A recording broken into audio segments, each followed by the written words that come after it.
Well, hello, boys and girls. This is Tim Ferriss. Welcome to another episode of The Tim Ferriss Show, where it is my job to interview and dissect world-class performers and all-around funny people, like my guest today. And I'm going to butcher his name, even though I've known him for 1,000 years. Ramit Sethi, that's R-A-M-I-T-S-E-T-H-I, author of the New York Times bestseller, I Will Teach You to Be Rich, has become a financial guru to millions of readers in their 20s, 30s, and 40s. Got to make sure I don't disqualify myself soon. He started his website, iwillteachyoutoberich.com, as a Stanford undergrad in 2004, and he now hosts more than 1 million readers per month on his blog, newsletter, and social media. Ramit and his team of dozens of employees build premium digital products about personal finance, entrepreneurship, psychology, careers, and personal development for top performers. The IWT community includes 1 million monthly readers, 400,000 plus newsletter subscribers, and 35,000 premium customers. He has written about personal finance for the Wall Street Journal, the New York Times, and has been interviewed on dozens of media outlets, including NPR, ABC News, CNBC, and The Tim Ferriss Show. Welcome back to the show, Ramit. Thanks a lot. It's great to be here. And you can find Ramit if you want to say hello, ask a question, or yell at him on Twitter at Ramit, R-A-M-I-T, and Instagram at Ramit. So I thought we could start with the floor mats. Maybe you could tell me about your dad and the floor mats. You want to start there? Yeah. All right. So you know how you grow up and you discover that your parents did things a little differently and you just thought it was normal? I thought it was normal to take 5 days to buy a car because that's what my dad would do. My mom would stay home. My dad would take us. He would take a couple of the kids in my family, including me, and we would go to the dealer. It was always Honda or Toyota. You know that. And we would start looking around, and my dad would play very innocent, like he didn't know anything about cars. My dad knew everything. He knew how much the dealer was paying, how much the holdback was, everything. So we'd go, we'd test drive it. He wouldn't be sure, da-da-da. And then we'd stay there for 4 or 5 hours, and he'd say, okay, I'm going to think about it. The car dealer spent like 5 hours with my dad. He goes, no, thanks. This price isn't good. I'm going to go. They're like, what? So we literally left. Then we go back the next day. Like we're basically having breakfast at the dealership. And I remember one time we were buying a car for our family, and it was like the 4th day. Okay, again, I thought this was normal. And we're down to the last bit. We're the part where the dealer's drawing the numbers, and telling you like, well, it's actually a really good deal. And my dad, he knows the math. He's an engineer, of course. And finally, we've closed the deal. And my dad goes, you're going to throw in free floor mats, right? These are $50. And the guy's like, sir, we're losing money on this car. How can we throw these floor mats? And my dad says, I'm out of here. And we just walked up and left. And I was like a Vietnam vet. I'm just shell-shocked walking out. My eyes are just glazed over. And I'm like, we just spent a week buying this car, and we walked out of here over $50 floor mats. So that's where I learned to negotiate in the most elite negotiation of all. Now, where are your parents from? They're from India. And are they first generation? They emigrated to the U.S.? Yep, they came here in the 70s. My dad came here actually to study. He went back to India, and it was known that he was coming back. He was a bachelor, and they sort of arrange things so that he meets people when he comes back. And it passed around the community that this bachelor's coming back, and he ended up meeting my mom. They met by both families coming together in a living room and talking, and they met each other. The families decided it was a good thing. 7 days later, they were married. My mom got on a plane and flew to the U.S. for the first time, and they've been married for about 40 years now. Amazing. We have so much to talk about and so much to catch up on, and so many questions that I want to ask. But I thought we could start, and certainly we'll bounce all over the place. But you said before we started recording, because you have a new edition of your book, I Will Teach You to Be Rich, noticeably lacking a photograph of you barefoot on the cover.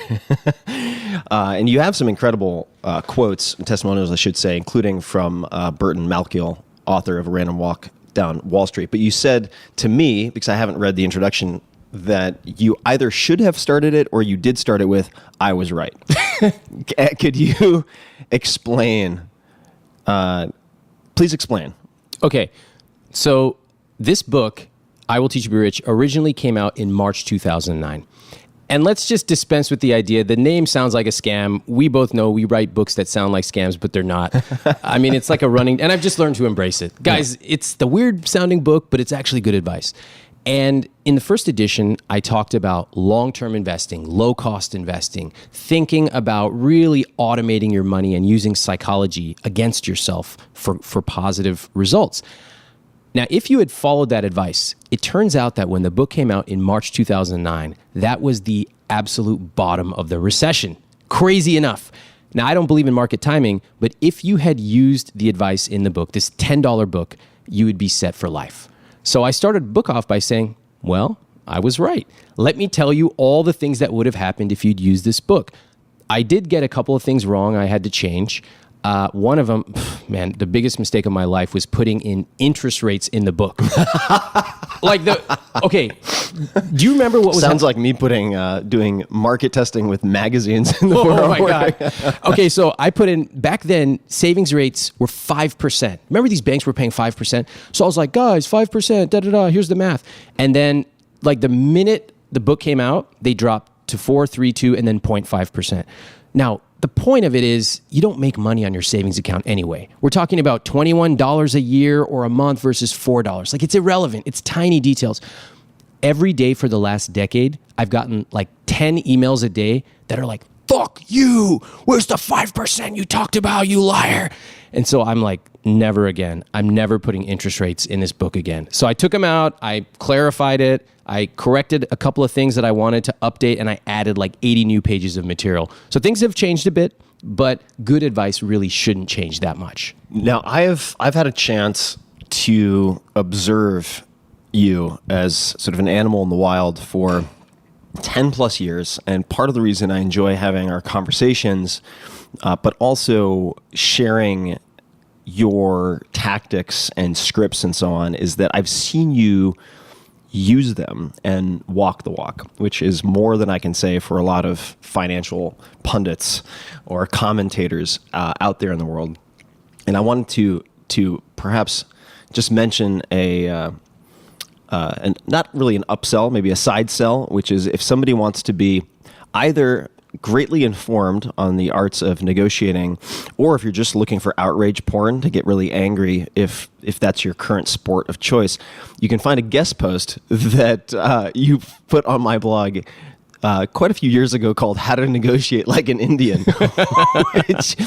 which I can only imagine the response to that title if I were to publish it. Probably not now, a good idea. But it's staying the way it is, folks. So there you have it. If you want to Google that on tim.blog, you can find it. But let's talk about some of the perhaps counterintuitive things that you do, because we talk about all sorts of aspects of finance and investing and life in general on the phone, just the two of us. But I'm looking at a number of different bullets that I was hoping to explore. And one is, you've mentioned that you've lived in the same apartment for 10 years. Why do you still rent? Yeah, I get this question a lot because in America, real estate is religion. And if you're successful, then you're supposed to buy, right? And the old tax deduction, and they're not making any more land, and all these things that we say that we don't really understand. I rent intentionally. I could go buy a place in Manhattan tomorrow with cash, but I don't want to. It doesn't make sense for me financially. And also, I enjoy the flexibility. Just to give you an example, I love that the building that I live in has awesome services. I love that anything that goes wrong, I make a phone call. It started raining last winter, and water started coming through my windowsill. So I made a phone call, and they came up, and they took a look, and they were like, we actually have to replace this part of the roof because it connects, and we have to send someone to the outside of the building. I said, sounds good to me. It doesn't matter to me. I'm going to be out of town for the next few days, so have a blast. I would estimate that repair probably cost in Manhattan on a weekend, probably $25,000, maybe $35,000. I didn't pay it, right? So that's financial. Also a flexibility issue, which is I don't know where I'm going to be 5 years from now. And if you're going to buy and you run the numbers, it makes sense to plan on being there at least 7 to 10 years minimum so that you can sort of eat the cost of the transaction fees. But I think the biggest thing that really surprises people is that in America, we have been told so many times, real estate is the best investment. And in my opinion, that's just not true a lot of the time. Now, I don't think it's a bad investment always, but I always say you should run the numbers. And when I run the numbers in Manhattan, it just makes no sense. I would rather take that money and I would put it in the stock market. And I know consistently what that outcome is going to be over the long term. I don't have to do any repairs. And as we may talk about, I really hate anything that affects my convenience. So I think for a lot of people, I just want people to think like, hey, is it really true that real estate is the best investment? For me, it's not. It's a cost. And I'm happy to pay the cost, just like I'm happy to pay the cost of, a basket of strawberries that I'm going to eat. I don't think I'm throwing money away on strawberries. I don't think I'm throwing money away on rent. So you said real estate is religion, or it can be. And I think this is worth digging into for a second, because there are a lot of statements that in certain circumstances can be conditionally true, right? Like real estate is the best investment, asterisk, fine print, if yes, A, B, C, D, E, right? And there are things that are just patently, I think, untrue, right? Like you need money to make money. False. It's who you know, not what you know. Yep. False dichotomy, not mutually exclusive. Investing is only for the rich. Right. Ironically, the way you get rich is by investing. And there are a lot of different ways to invest, right? Mm-hmm. So the one perhaps undertone or portion of context that I think is worth talking about, because I've been thinking a lot about this myself in the last 10 years, is that there are investments that you make to optimize for financial ROI. And then there are investments that you make, which are decisions about allocating resources for optimizing other things, right? So I'll give just a perfectly seemingly opposite example, which is I have bought real estate. I've also had my ass handed to me a year and a half before your book came out, in fact. Hello, adjustable rate mortgage, first home buyer. Yeah, that was ugly. But I have bought real estate. Typically, I have used mortgages of various types. And I had a friend of mine, a different Indian, who was also first generation. Who is this guy? We all know each other. Naveen Tukaram. Okay. Yeah. So thank you, Naveen, for this advice, by the way, who I've known for ages. Also an engineer.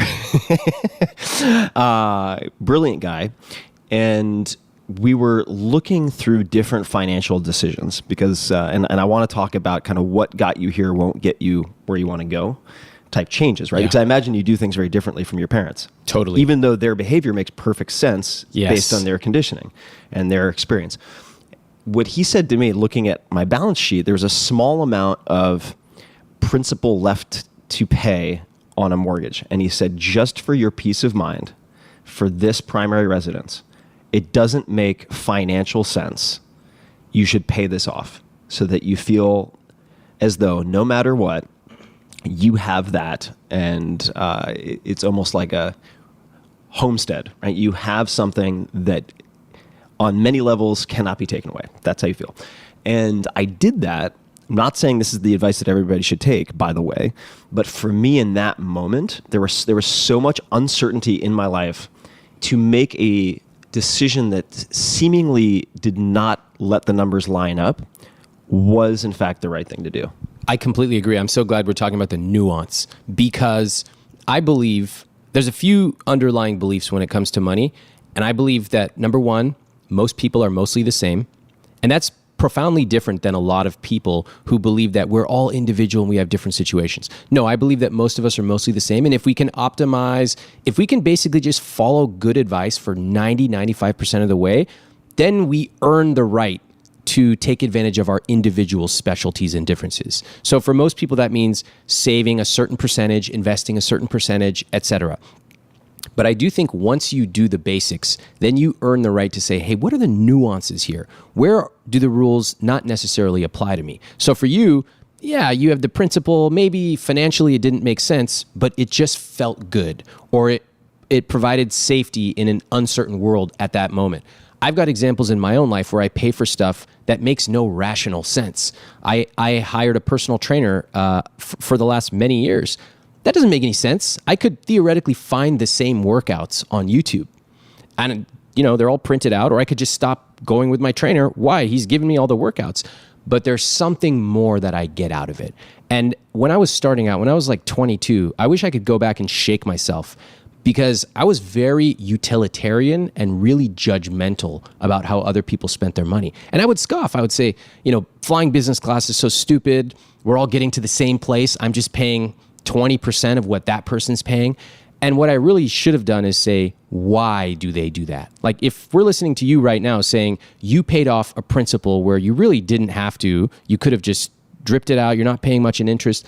Why? And for you, that safety was meaningful. For me, I like the flexibility and convenience. So I'm not saying don't ever buy real estate, and you're not saying buy it or pay it off tomorrow, but what are the circumstances in which people who are otherwise probably pretty thoughtful make certain decisions? Mm-hmm. And the mistake that I've, in retrospect, made a lot when I was younger, and I think that's also in part because I grew up with, by necessity, very, very frugal parents, sounds like, much like yourself, I would scoff at and sort of look down upon a lot of behaviors that, had I actually looked closer and said, what am I missing, right? All right, a bunch of wealthy people are doing X. Yeah, they must know something. Now I'm like, holy shit, I can't believe I missed it for like 20 or 30 years. Like, it actually makes a whole lot of sense. Okay, so let's talk about what are some examples. Yeah. What are some things that you scoffed at in your early, let's say teens or 20s, that now you're like, oh, I get it? Well, I don't want this to sound obnoxious to folks, because we're going to start to, we've gone through many kind of checkpoints, right? Like you and I have been very fortunate, and we've made some good decisions, had a healthy dose of luck. But I'll give you an example, because you just mentioned business class. All right. Like, my assistant I have today, my primary full-time assistant, still remembers when Tim, this is not that long ago, would get a middle seat economy class ticket, right? Because I remember when I first had people reach out to me about paid speaking engagements, which seemed completely absurd at the time. Number one, I said yes to everything. So I was like, what? People are going to pay me to speak? Yeah, sure. Yes to everything. Mm-hmm. All of the above. And one of the options that I realized was available at one point was they could buy the tickets for me, which was, if negotiated by a speaking agent or something, usually business or first class, or they could give me the cash expected for a first class ticket, and then I could just pocket it and buy a middle class economy seat, which I did once to Australia.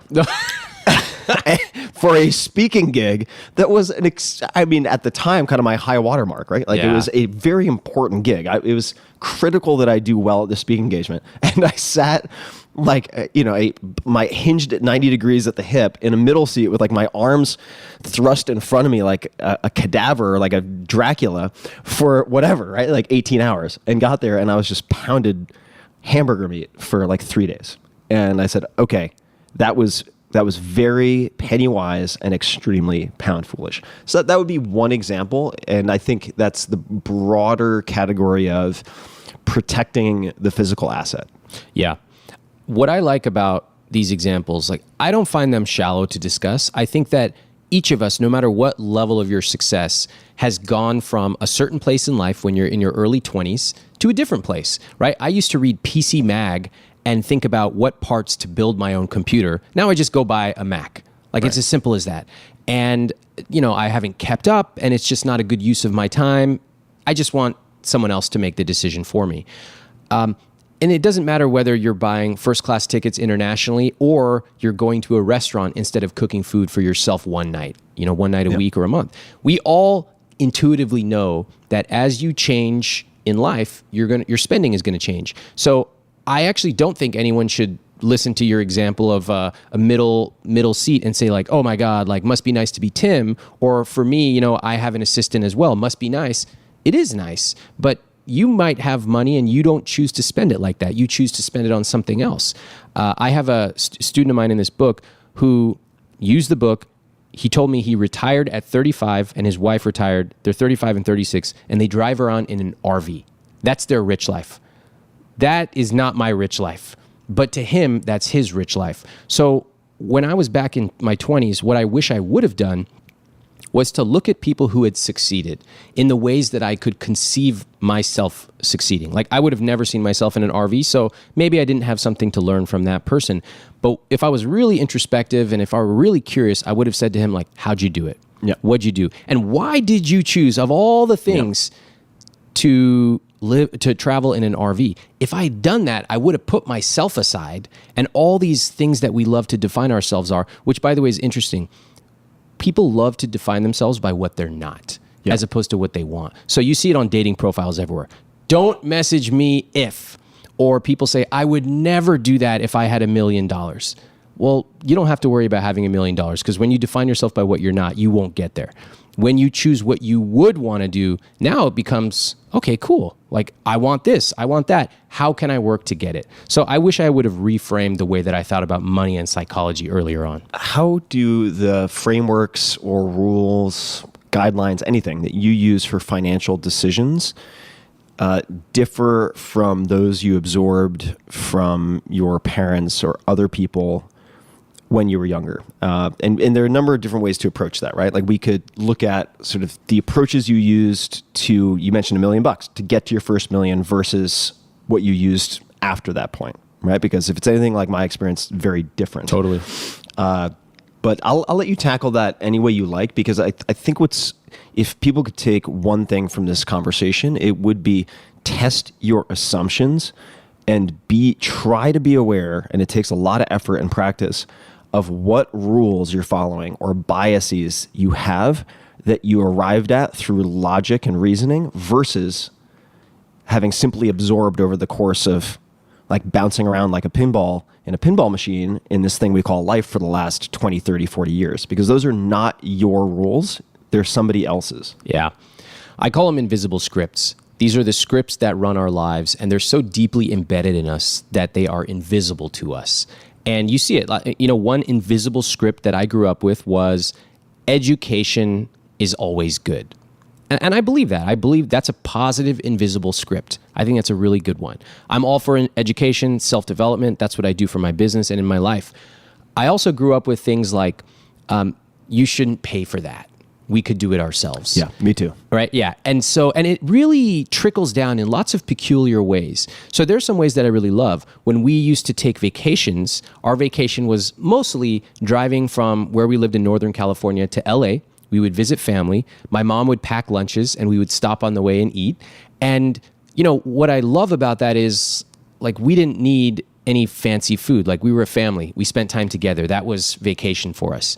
I didn't know what it was like to stay at a fancy hotel. In fact, I never ordered room service until I was like 20 years old on an interviewing trip for Microsoft.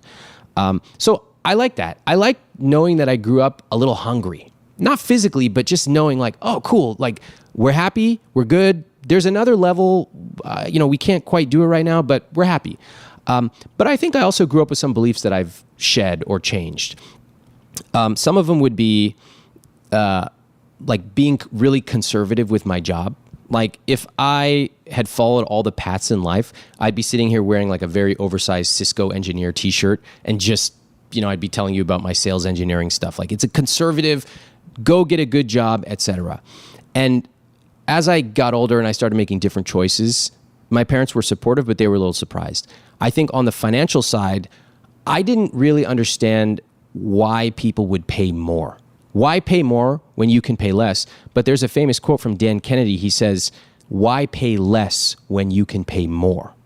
Total flip of the equation. So whether that applies... Who's Dan Kennedy? Dan Kennedy is a famous marketing consultant, and he has a great book out about marketing to the affluent, which, if you read it, it can be a bit abrasive, but it's also like a very eye-opening, shocking book, because what he points out, see, most people go through life with a lens. I call it a money lens. They put a pair of glasses on and they look at the world through a frugality lens. How can I save money? And you see this in lots of ways. If you say, oh, that's a really nice jacket, where'd you get it? They'll tell you and they'll say, I got it on sale. or I got it for 50% off. Well, that's interesting. But if you talk to somebody who bought like something they love, they went to Italy and got this perfect jacket that was handcrafted, they would never say, I got it for 50% off. They have a different lens, maybe craftsmanship. I grew up with the frugality lens. Everything was about cost.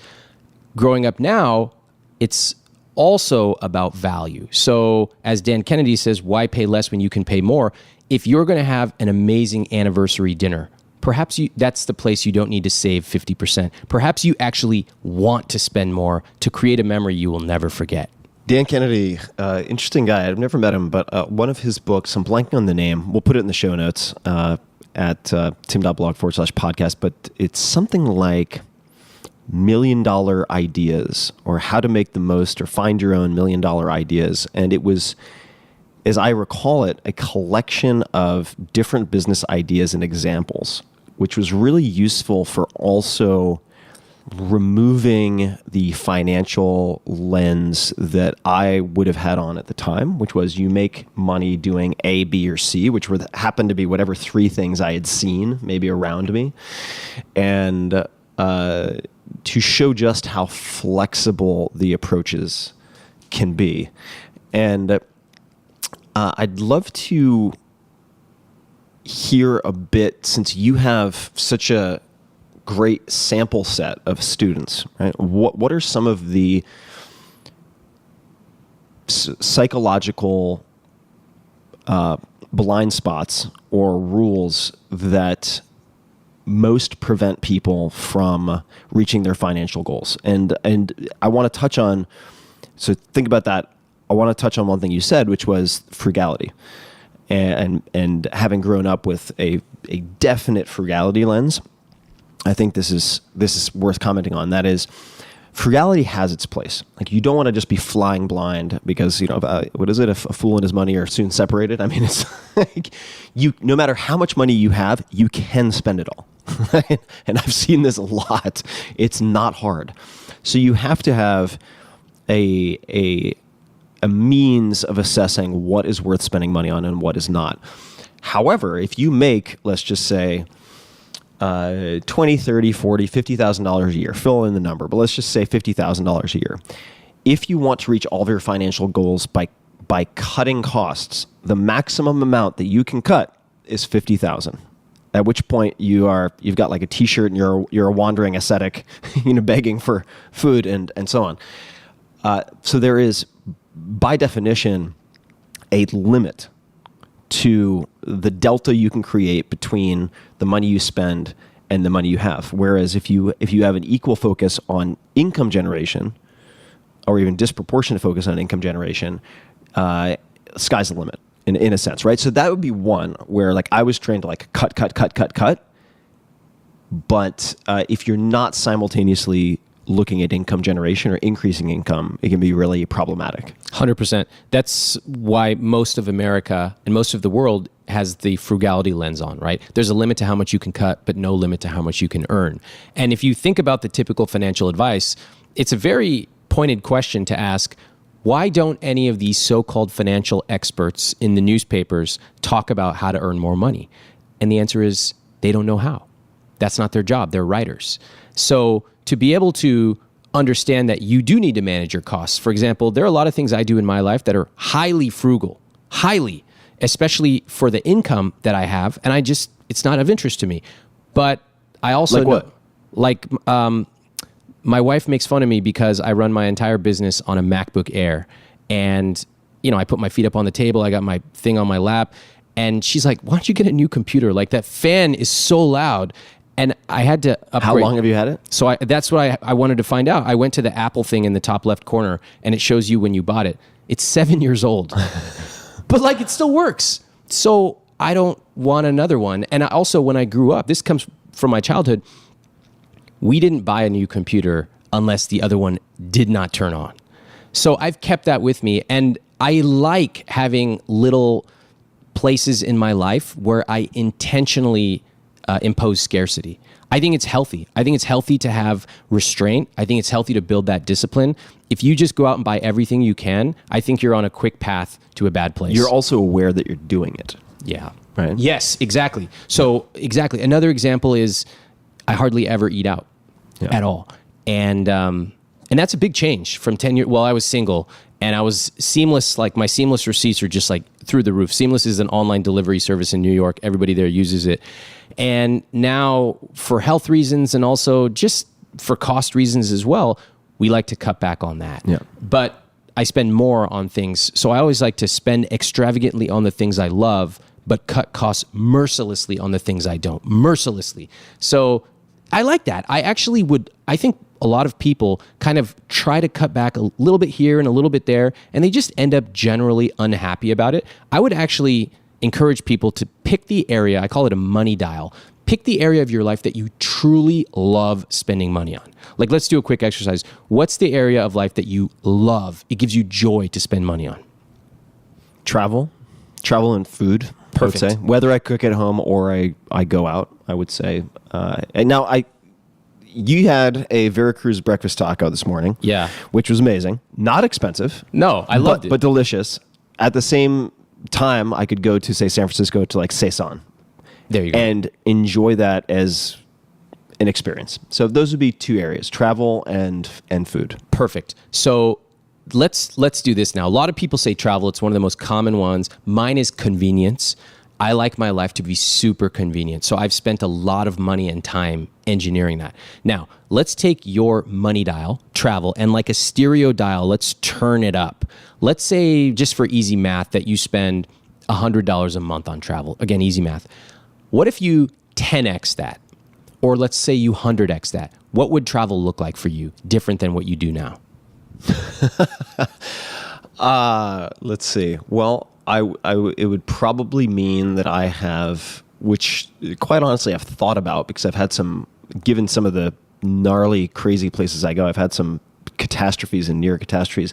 I would probably have a fixer on the ground each place I went. I would have somebody who is on call and available to effectively fix any problem or tackle any challenge or want that came up. I love that. Anything else?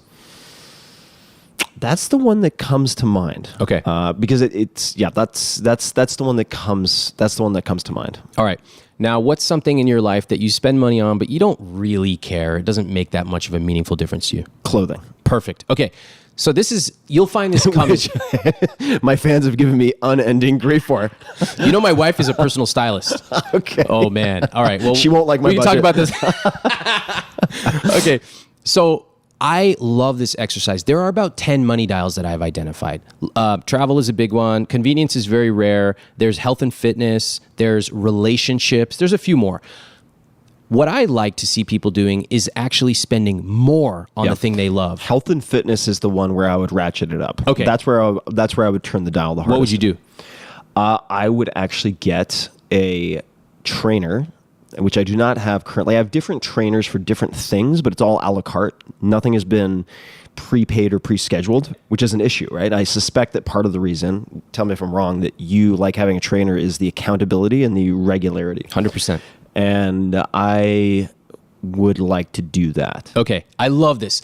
By the way, whenever you ask someone about their money dial, you can just see their face light up, right? Because they love it. I'm obsessed talking about how I have built my life around convenience. I'll take you through every last detail. You can see the joy in my eyes. So what I love to do is for people to dream big. If it's travel, it's not just like adding an extra 10%. It's like 10xing it. What would that look like? And then in order to get there, whether it's 2x, 5x, 10x, what would you be willing to cut back on? And suddenly people start to realize that money actually should be bifurcated. It should be highly bifurcated. It's spending very little on the things you don't like and going extravagant on the things you do. And when you start to think this way, now your rich life becomes way more specific and meaningful to you, as opposed to me. I don't need a fixer because I don't travel at those kind of places and I don't do the kind of traveling you do. But for me, I want even more convenience. And now, I want a different type of travel now that I'm married. So these are things that I want everyone to think about. What's your money dial? And what if you could 10x it? And this is valuable also just for people who may be listening and going, ugh, like waste of time. I don't have the money to spend 10x on it, whatever the pushback might be. As a thought exercise, this is very very valuable. Right? In the same way that if, like when I wrote my last book, I asked myself if I only had a month, actually for the last 2 books, if I only had a month to write this book, how would I do it? Oh, really? What would it look like? And 90% of the ideas were terrible, but then there were 10 that made the process I was planning on already 2, 3, 4, 5 times more efficient. And so the question itself might seem absurd, but many of the ideas end up being extremely practical. And let's talk about convenience. So what are some of the what are some of the things that you do or have found disproportionately rewarding, gratifying from a convenience standpoint? Well, okay, I'll tell you, but it's going to sound weird because, like, to me, this is truly joyful, and to other people, I'm going to sound like a lunatic. But this is my rich life, so I'm going to break it down.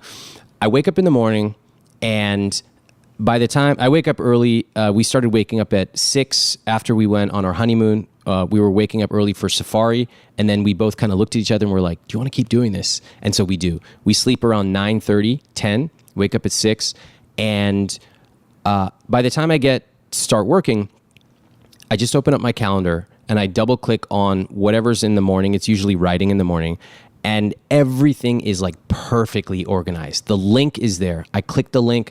The document is ready to go with exactly the right information. It's all organized. Like, there's nothing left to chance. There's no documents over here. There's no files over there. It's all in its place. You've prepared this in advance? My assistant has, and my team has. So that has all been engineered. And I do believe that the best morning routine is decided the day before, the week before, even the year before. So by the time I get there, it's just ready to go. It's like a chef walking in. Mise en place. Exactly. And everything's in its place. So I love that. Then on a day-to-day basis, things like scheduling. My assistant, Jill, handles it. She's fantastic. And even when I was coming here, I walked outside to get a Uber or taxi, and I didn't even know what airport I was going to. I just knew that when I double-clicked my calendar, it would tell me. So it's all taken care of. Finally, a couple other examples. When I travel, especially for an extended period of time, we have something called the travel protocol, and Jill activates the travel protocol. That means my plants get watered if they need to be. That means that she handles email in a different way. That means that all these details that I normally attend to when I'm in the office are now attended to by somebody else. Let's get super boring. Not for me, not for you, but maybe for some people. Is this a checklist that lives in a Google document? Mm-hmm. Where does that protocol, once you click on Go Gadget Travel, where do the instructions live? Because let's say Jill is sick, and somebody needs to fill in. We don't have to get into that complexity if necessary, but the instructions. Yeah, they're in a Google Doc. There's a Google Doc that's roughly 25 or so pages of preferences, like when I travel, if I'm traveling over 5 hours, I want to sit in this type of seat. It's all lives there, and it's updated, so it's a live living document.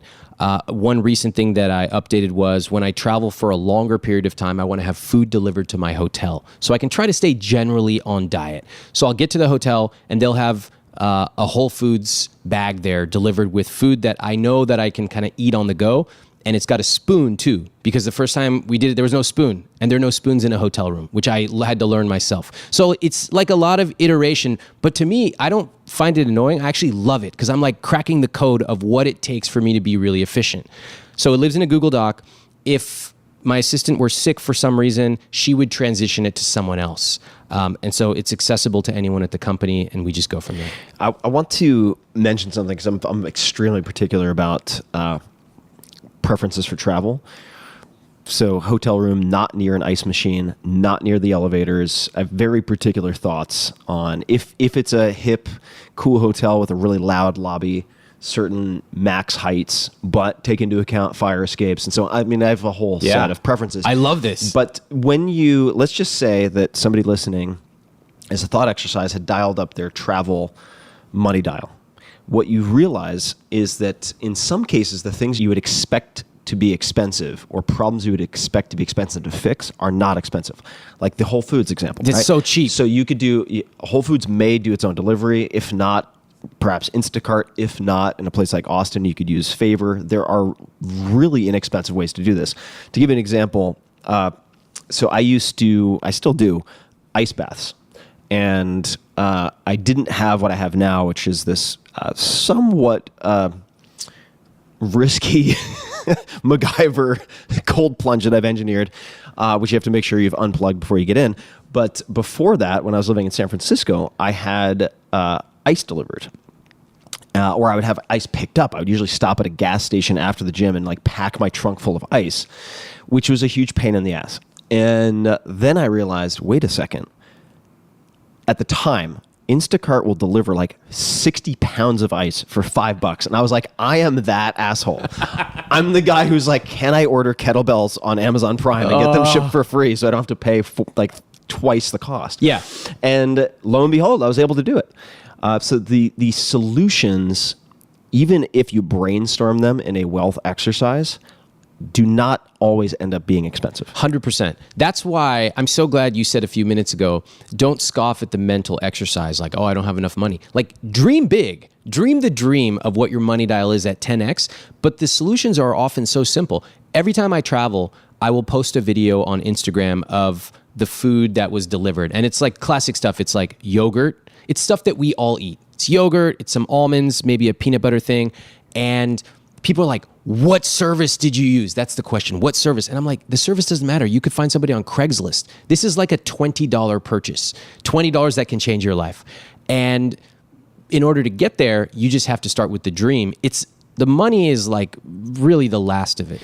So this $20, this is so I have a very good assistant, and it's taken quite a bit of time, and it's not something you necessarily get right off the bat, and you don't need an assistant for this. But she said to me at one point, she's like, Tim, I don't know when this was. It was not that long ago. She's like, Tim, just travel with a roll of 20s, and you can solve almost any problem. And I was like, that's a good idea.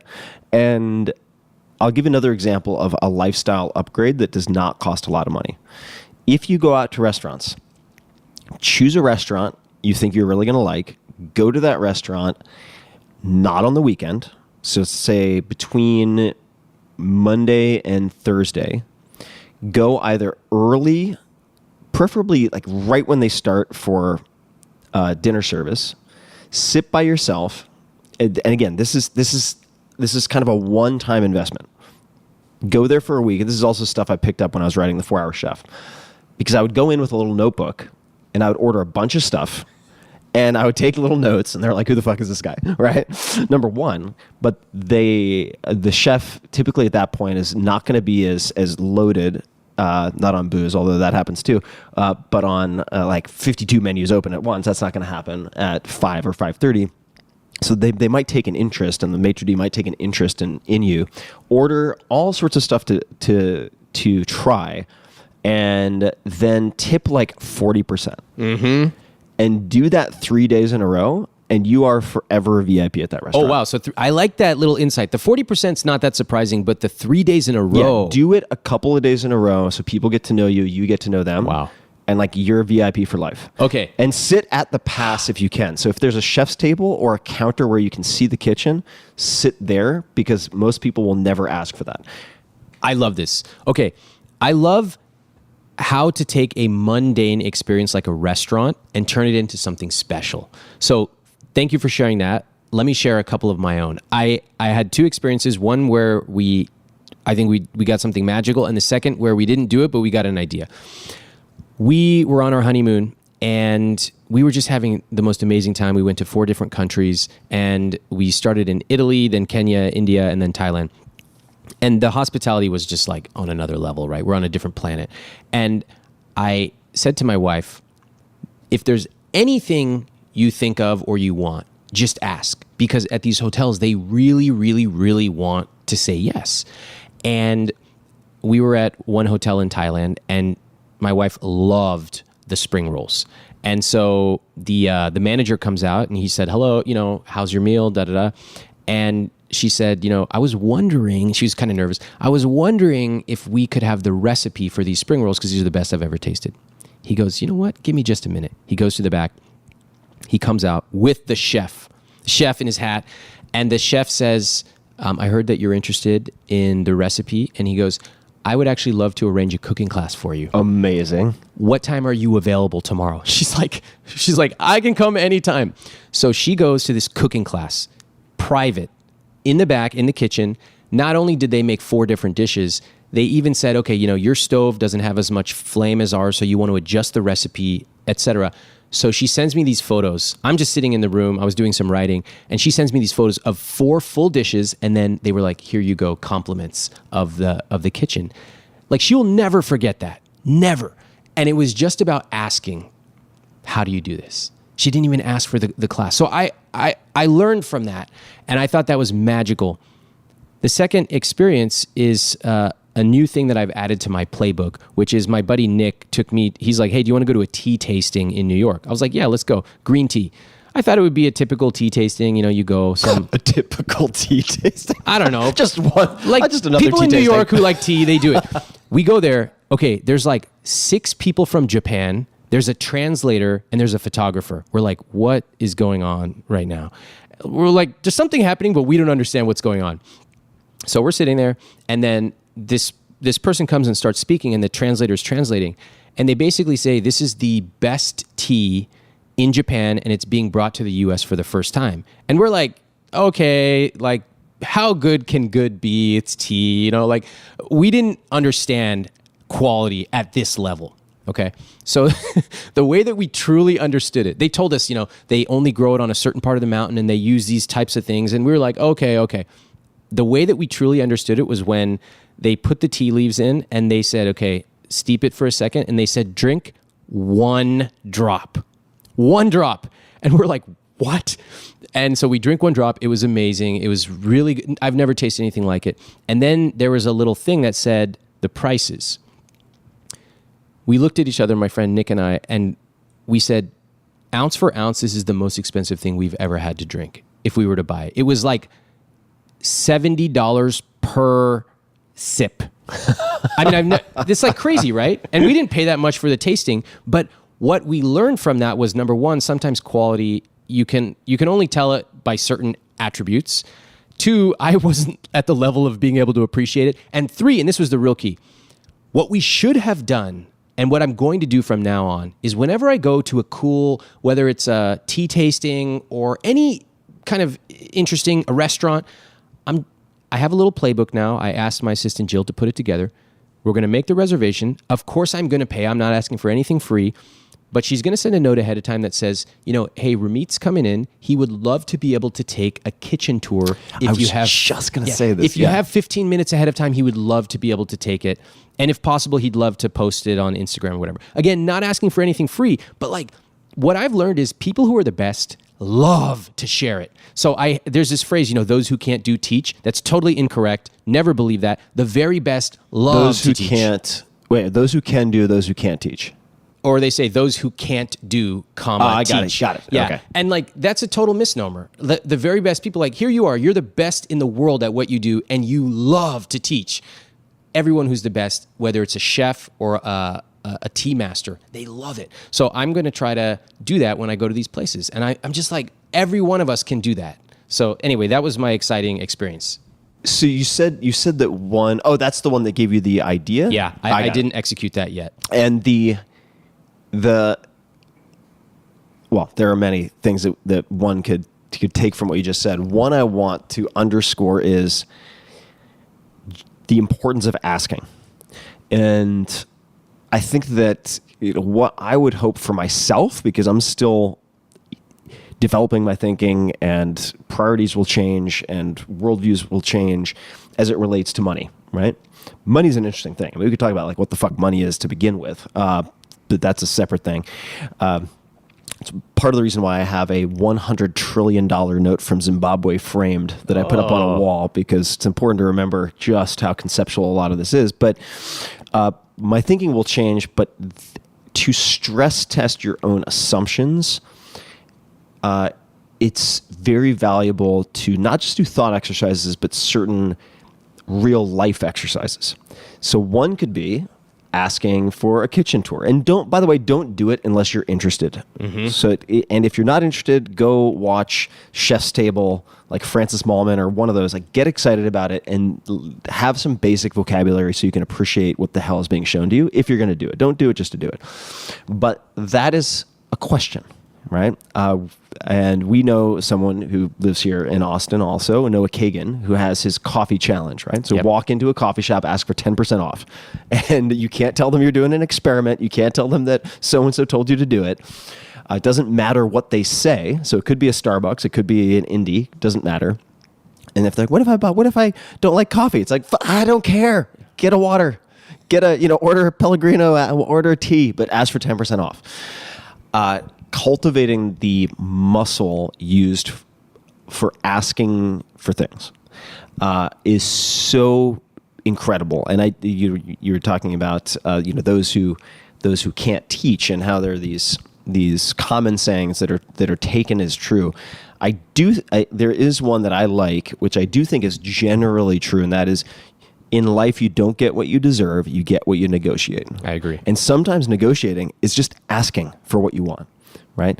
So are there any exercises that you would suggest, or practices, phone calls, questions to people who are listening that might help them kind of stress test some of the things they've accepted? Yes, I love this. So I'm going to give you a small one, and I'm going to give you a big one. The small one is, if you have any sort of late fee, you should just use the scripts in my book, or you can Google for them, and you should call up your financial institution. Usually it's a credit card, and negotiate the late fee. What should they Google specifically?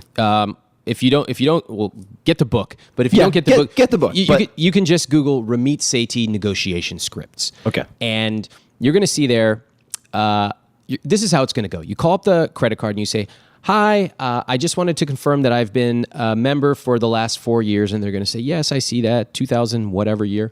Okay, great. I noticed that there's a late fee here of $37 from last month. I'd like to get that waived, please. And they're going to, by the way, notice my tonality. I'd like to get that waived, please. Why, sir? Well, I made a mistake, but I sent the payment in the next day, and I'd like to confirm that it can be removed and it won't affect my credit. 80% of the time right there, you're going to get it removed. And there's a reason I put that in chapter 1 of my book, as well as with bank fees, overdrafts, etc. It's that most people have never proactively taken control of their money. They just accept the world the way it is. The credit card screwed me again. No, you can get that back. And once you get that late fee back, you're like, oh my God, I can actually have control over this. These companies work for me. So that's the first thing I would say. The second exercise is a little bigger, and it's more conceptual. Right now, I'm doing a small coaching program with like 150 people. I'm walking them through my book. And it's like this private group, and I'm just walking them through every chapter. And I asked them a thought exercise a couple of days ago. I said, if I gave you $10,000 tomorrow, or if you just found it, no obligation, no strings, what would you do with it? Okay, Tim, what do you think they said they would do with this $10,000? $10,000. This is just like right off the cuff. Pay down mortgage or invest in an index fund. But I'm guessing closer to the former than the latter. I don't know. Okay, you pretty close. So it turns out that according to these answers, that they're all saints. We have a bunch of Mother Teresas in the group. They're like, I would pay off my debt. I would give 10% to charity. I would do this and that. I'm like, you got $25,000 of credit card debt. You're telling me that you would magically take this money and just pay it off? What they were doing was they were having a very optimistic sense of their future selves. I would rather they say, I actually don't know what I would do with this money. Based on my past behavior, I'd probably just spend a lot of it. Or I have no system or way of thinking about what to do with my money. That would have been more honest. Yeah. Instead, when faced with what we're going to do in the future, we're really optimistic. I'd work out 4 times a week. I'd pay this off. I'd pay for my parents' retirement. What I would really like to see people is go through this exercise, start with your optimistic self, and then try your realistic self. If you say you're going to pay off all your debt, why are you even in debt in the first place? Clearly, you didn't have a system that would keep you out of it. So I think for people, whether it's $100, $1,000, $10,000, whether it's, you could even go as big as somebody just gives you a house. What are you going to do with it? I haven't even done that myself, but you could play with the concept. And then remember, if you don't have a system, like for me, the answer is I would put it straight into my system, put it into a checking account, and money would be withdrawn to certain places. 20% would go here, 10% would go there. Some money would be spit out for guilt-free spending, and I'd probably go buy a beautiful sweater. Where did they... That's where it always ends up. You and your sweaters. I know, I love them. So where do those funds go if you're comfortable talking about some of the places? Sure. So you get 10 grand, you put it into the checking account, Yep. and then it gets kind of put into this process. Yeah, it's like it's a process map, basically like an email inbox, and it gets filtered and shunted where it needs to go. So day to day, my spending is very consistent, except for two areas. Rent is the same. Food is basically the same. Everything is pretty stable. I like to put, my target is, I start by saying I want to save and invest at least 20 to 30%. And I think that's a good, healthy number. If you're doing that, the rest of your life is generally in control. It's 20 to 30%. And because we don't have kids right now, my wife and I have been talking about our numbers. We want that number to be towards the higher end. 20 to 30%, just technical question. Yeah. Is this pre-tax or is this taking into account taxes? That's a great question. It can be either. I always like to be more conservative, always. So post-tax is really good if you can do that, because you're going to be putting more in. But really, for any of these numbers, if it's post or pre, you're generally in a good place anyway. So then that money is getting saved and invested. And investing is like, I try to go more aggressive on investing because we're young. So I put that into things like a target date fund. And, I love Vanguard and I recommend them. I don't have any deals with them, but I think they're the best. That's where I put. What is a target date fund? Target date. I understand all the separate words, but I don't actually know what that is. Okay. So very quickly, everybody thinks investing is about picking stocks and like sitting and looking at this screen that looks like Minority Report. That's not investing. Investing is very simple, low-cost funds. And these cost you almost nothing these days. We're talking a 0.1% expense ratio. It's very, very low cost.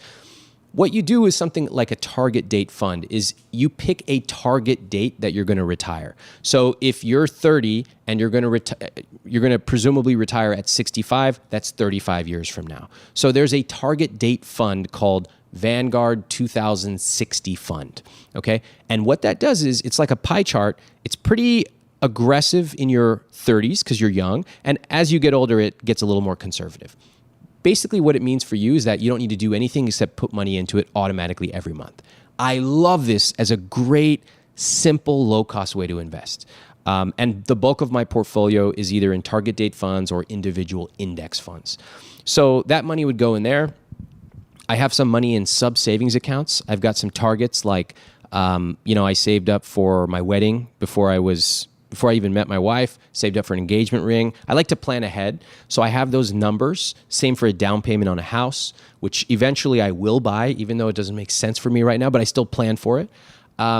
Also vacation. So like midterm goals, you're talking about roughly 1 to 5 or so years. How do you keep these things separate, or are they only separate in a spreadsheet where you're keeping track? No. How do you not commingle? Yeah, I like keeping them separate because I think it's psychological. Separate meaning separate bank accounts? Well, you can have sub-savings accounts. Oh, I see, sub-savings accounts. So Capital One, 360. It's kind of like an authorized employee on a credit card account or something like that. Exactly. Just for tracking purposes. For tracking purposes.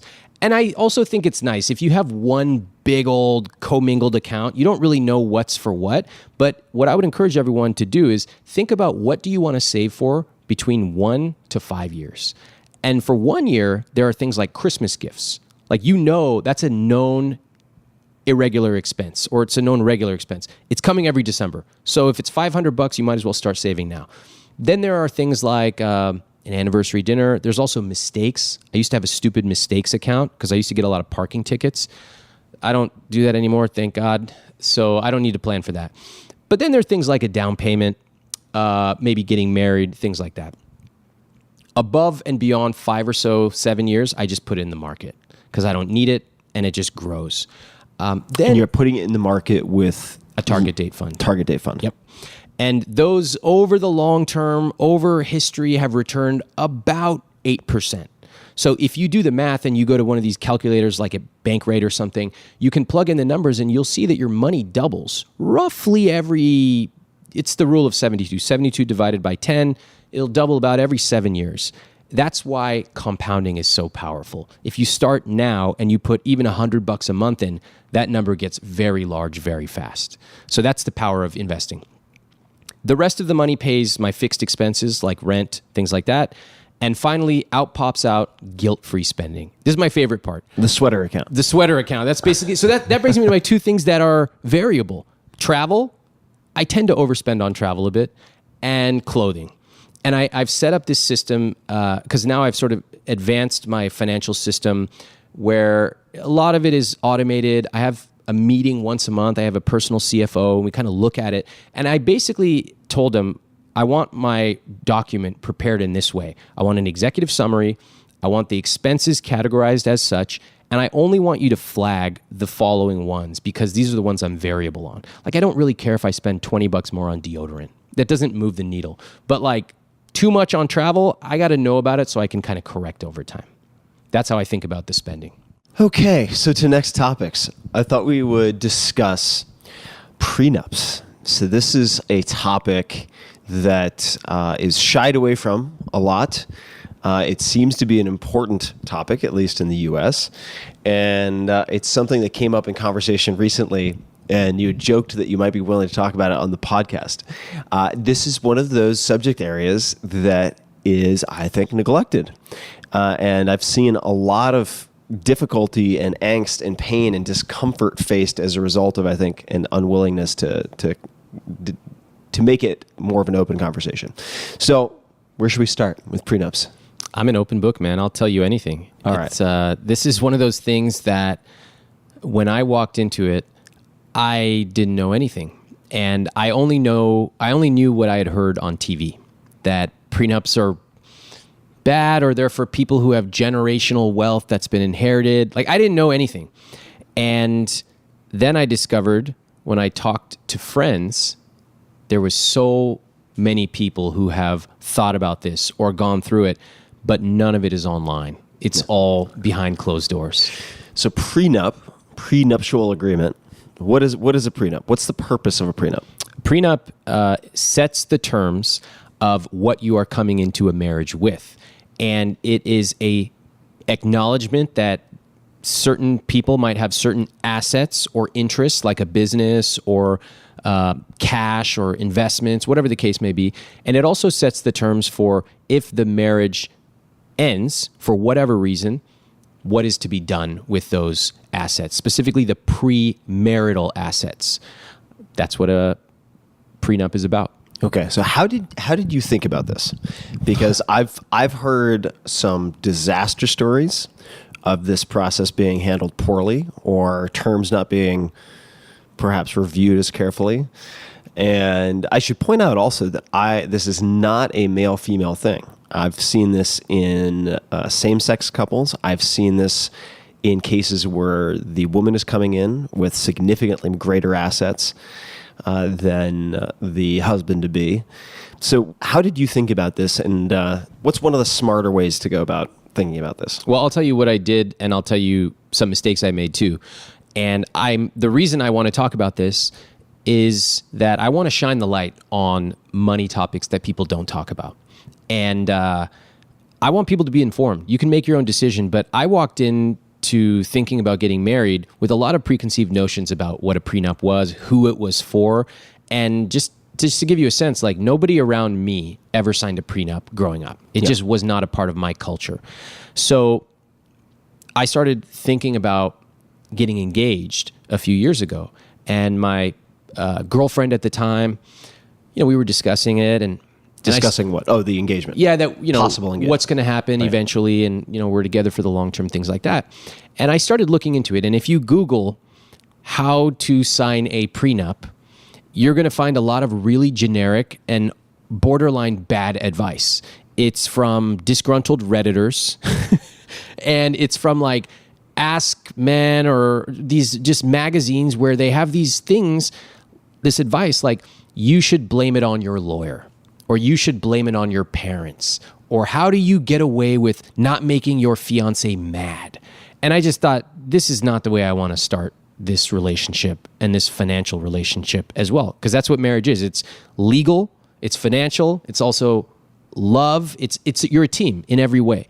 So I sat down, I did a lot of research. I talked to a lot of my friends. And the thing that shocked me was when I started bringing it up with friends, so many of them, especially entrepreneurs, had lots to say, lots. So I'll fast forward to what happened when we had my girlfriend at the time. We sat down, we had a really serious meeting. Like, we actually had a Google agenda. We came with our bullet points, and we had a very adult meeting where we talked about... This is just the two of you? Just the two of us. No legal counsel or anything like that? No. We were just the two of us. We talked about, when would we like to be engaged and married? Where would we live? Do we want to have kids? So just to be clear, this is a life logistics meeting, not a prenup meeting. That may be part of it, but it's a broader conversation. I hadn't even brought the prenup up. Yeah. Okay. So we go through, kids, and I told her, I even mentioned to my wife, I said, let's talk about the names of our kids, because I never saw myself having some kid named Mike. I don't want a Mike running around in my house. She's like, what the hell? Where's this coming from? I'm like, I just feel particular about this. So then it's Thor or nothing. Thor or nothing. So we go through the list, and the good news is we were generally on the same page. It's a funny thing. She goes, I'd really like to be engaged by Q1 of next year. I'm like, oh my God, this is the girl of my dreams. She's talking in financial quarters. I'm like, I love you, babe. So then at the end of that conversation, I said, there's something else that's important. It's really important to me that we discuss a prenup. And she was surprised, kind of taken aback. She's like, okay, what do you mean? And I said, look, you and I grew up very similar. We both grew up in California. Our parents have similar jobs. And I said, because of certain decisions I've made, because of my business, and because of a lot of luck, I've been put in this fortunate position where I have a business and I've accumulated a certain amount of assets. I said, it's really important for me that we talk about what that means before we get married, and that we sign an agreement in the worst case if something bad happened. And this was really, I was nervous, very nervous, because what is someone's reaction going to be? I have no idea. But I thought, if anything, it's going to be bad. But I felt I was nervous, but I also felt confident, because it was something that I knew that I wanted to do. It was really important to me. So to her credit, she said, you know what? I'm surprised. I didn't expect it, but I'm open to it. Let me get educated about it and we can talk. Okay, great. So that was as good of a response as I could have hoped. She goes off and she does her own research. She talks to her friends, and we start discussing more and more, right? We've got, about 4 or 5 months until I propose to her. We start talking. The next step is to get lawyers. Now, interestingly, you have to retain counsel. Each side has to retain counsel. And oftentimes what happens is the person who has more assets will actually pay for the other person's lawyer, which I did. These lawyers are very expensive, right? So I said, you know what? I'll take care of that. I'm happy to do it. So she found her own lawyer, and we start to go through hammering these basic terms out. Now, the basic structure of a prenup is most people don't need a prenup, because most people are coming into a marriage with relatively similar assets. The places where it starts to make sense are if you have some major amount of assets, whether it be a house, whether it be an inheritance, a business, those kinds of things, it starts to make sense to think about. I had to get... Intellectual property. Yeah, absolutely. I had to get comfortable with the idea that this wasn't a bad thing. I wasn't planning for us to fail. And that's the most common objection people have to prenups, which is you're planning for it to go wrong. I'm not planning for it to go wrong. I intend to be married forever. I want to. I always emphasize that with my wife, and I made it clear that we're a team. But I also mentioned that for whatever reasons, I've accumulated these things, and it's really important for me to plan for what might happen. As we talked more and more about it, it became even more and more clear that in every other part of life, top performers plan. They plan ahead. They plan for good. They plan for bad. They plan. But it's like just in this one situation of life that society has told everyone, no, that's wrong. You shouldn't plan at all. You should go into it like a doe with, these doe eyes, and you shouldn't really think even for a moment about what would happen if something goes wrong. Yeah, I mean, you get on an airplane, they give you a safety briefing. It's not because they expect the plane to crash into the water. That's a great example.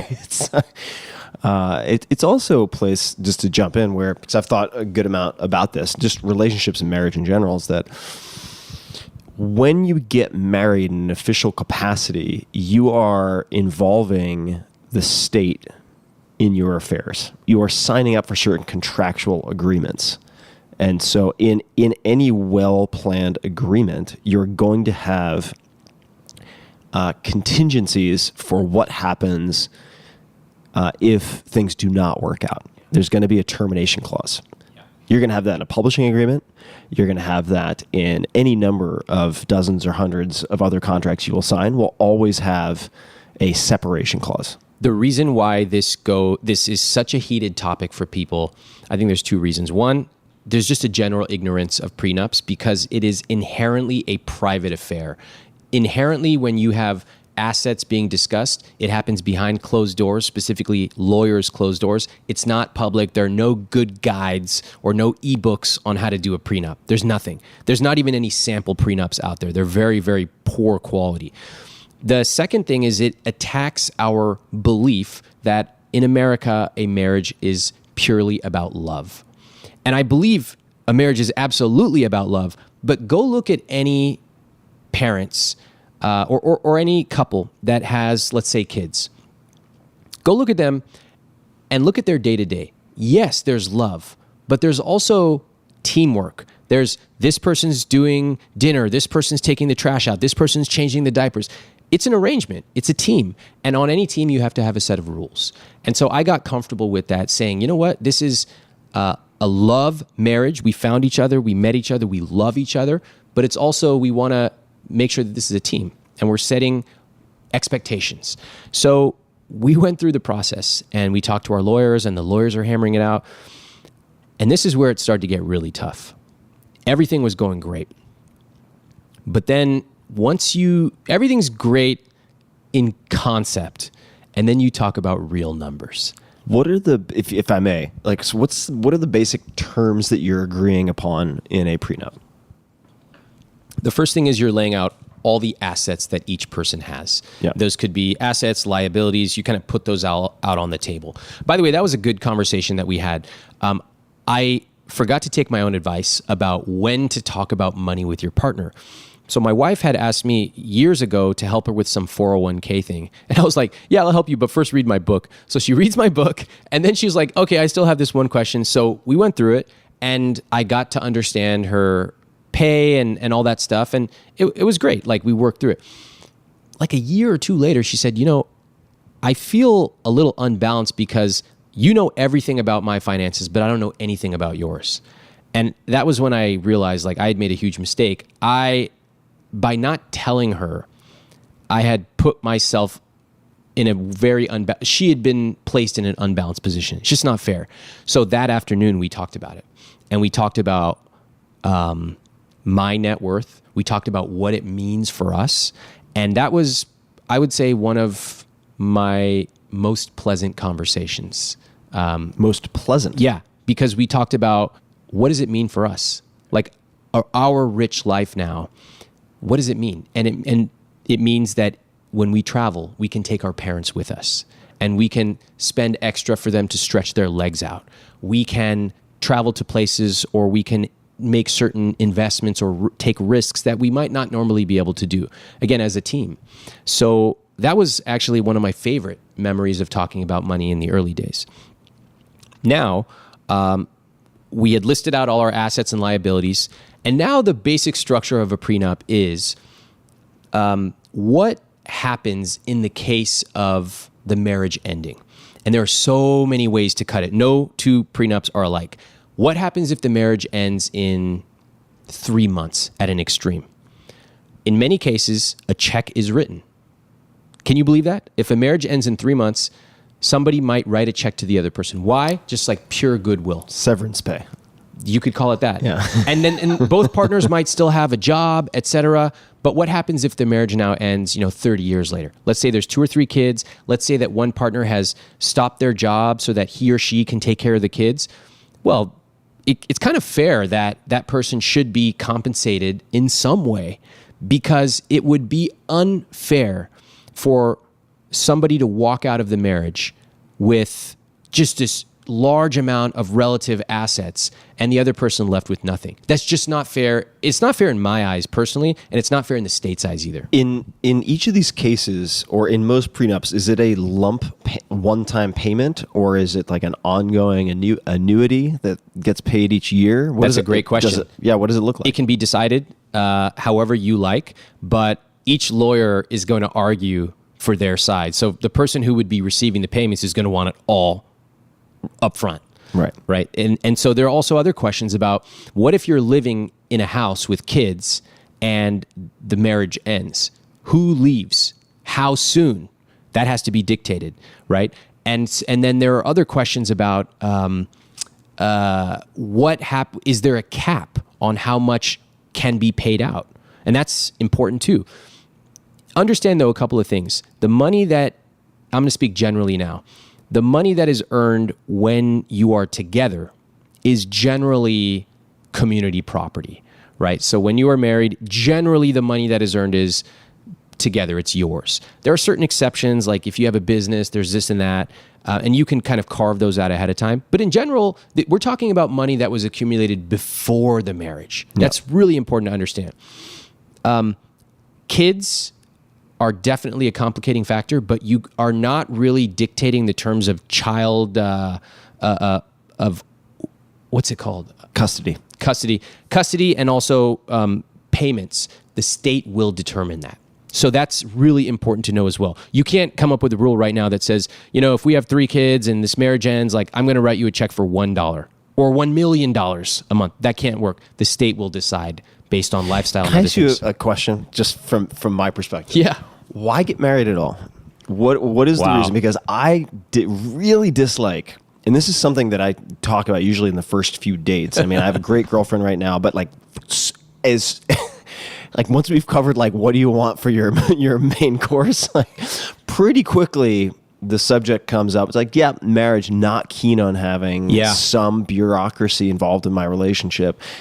Man, it's a great question. And also, it's like if you're coming into a relationship where the current trajectory of earnings is vastly disproportionate, the idea of having a bureaucracy involved and having sort of everything past a certain date become community property doesn't have a whole lot of appeal to me. So were your reasons for getting married your desire, your partner's desire, your family's, multiple families' expectations, or are there other reasons? It's a great question. And I think only in this day and age can this question really be asked. Yeah. Because as recently as 25 years ago, this question would have never been asked. It would be like, of course you're going to get married.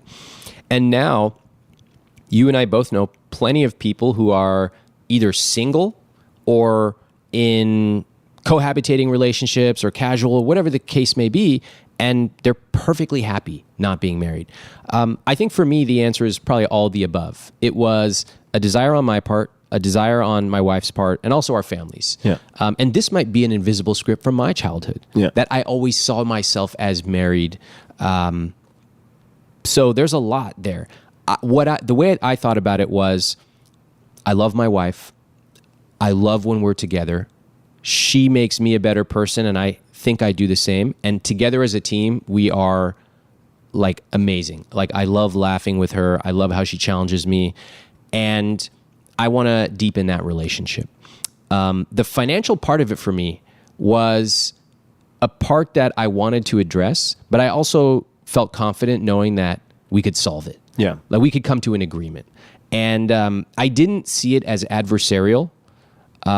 At least until the middle part, which I want to tell you about. Okay. But I approached it like very much like can do. Yeah. It's like hiring someone. Like I'm going to make him an offer. I want to make him a great offer.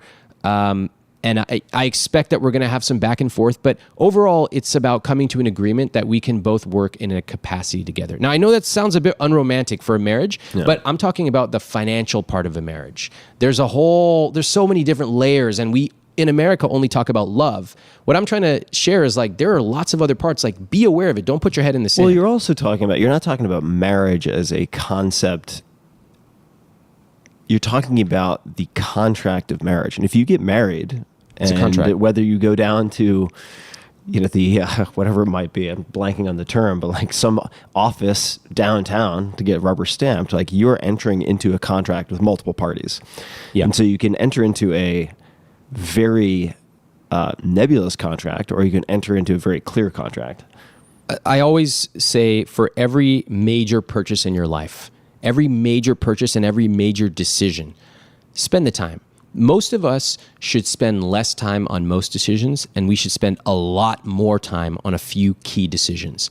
Like, I want to take this seriously. So did my wife. So we did. We spent months, right? So now here we are. The lawyers are going back and forth, and it's starting to get a bit slow. Like, they're arguing, and now we're talking about it, and it became stressful and at some points like pretty heated. Okay. And I was like, there are so many things that happened during this time. One, we would just stop talking about it for like weeks at a time because it was just too stressful. And we had never had these kind of conversations before about money. And like, my perspective was like, I've thought about money for 15 or 20 years every day. Like, this is my business, and I'm really proud of what I've accomplished financially. And I always love to come and like, I made a very fair offer, bending over backwards. That was my perspective. My wife's perspective was very different. And I think that I didn't listen as much as I should. I was like, I came out, I did this, I made this offer. And she would say something, and I would say, like, look at the spreadsheet, like, look at the numbers. And she was like, yeah, but, and she was talking about something else in a completely different language. And I was so preoccupied with like Mr. Spreadsheet guy. So finally she said, we got to go talk to somebody about this. We should go see a therapist. And I was like, yeah, we really should. I totally agreed with her. So you might wonder, like, where do you go to find a therapist? And for us, the answer was Yelp. We literally opened up Yelp and typed like therapist, and we found one 2 blocks away. So that's how it's done, guys. And we walked over there, and we sat down in this room, and we had a conversation like we've never had before.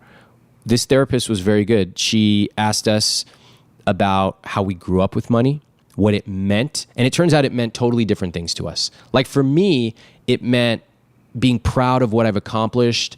It meant all the work. And for anyone who's built anything, the sacrifices it took to build that. You look back, you can remember Friday nights where you didn't go out, or you can remember X or Y or risks you took. And I was seeing that. And what my wife was seeing was something different. Money meant something different to her. And this therapist helped us kind of bring that up. And we find ourselves, we went 1, 2, 3 sessions. We find ourselves talking about our childhood. And it's kind of like a caricature, like a joke of what you talk about in a therapy session. But we walked out of each of those sessions like, wow, that was pretty good. That was pretty helpful. So we still were having the lawyers go back and forth, but now we were connecting more with each other financially. And we were reminded by this therapist, like, we're a team. This is just an agreement we need to come to, but remember why you are together. Remember why you're getting married. We finally came to an agreement, and we signed it. And it's funny because one of my buddies, he held an event called, should you sign a prenup? And he invited like 20 or 25 people, right? And one of his friends who was married and had done a prenup sent him a note and said, I'd rather be dead than come to this event. And he was like, whoa, why? And he's like, dude, that was the worst 6 months of my life. Imagine you have someone you love and you're arguing about money with lawyers for 6 months. And I didn't get that until I'd gone through it. I would say that in retrospect, I learned a couple of things. Number one, I should have talked about money with my wife way earlier. Like, way earlier. I violated my own advice, and that was horrible. I should have talked about it earlier. 2, I should have stopped being Mr. Spreadsheet dude and actually listened and said, like, let's put the numbers aside and talk about what money means. For me, like I told you, I'm proud of it. My wife wanted to feel safe. She wanted to know that if anything went wrong, that she would be taken care of. And I didn't really internalize what that meant to her. Like, what does that mean? I should have listened, should have gone to see a therapist earlier. And we should have not let it stretch out for as long as it did. That was really torturous for both of us. How would you have expedited it? Wow. Therapy earlier? I mean, that's why I'm here. That's what I want to share with people. Don't just hope that it will kind of work itself out over time.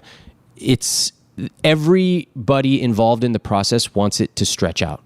The lawyers, they're not trying to just bill you more, but their incentive is to get you the best deal and the other lawyers to get the other one.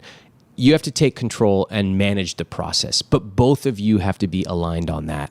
I would have, definitely talked to a therapist ahead of time with my wife. We would have gone there together faster.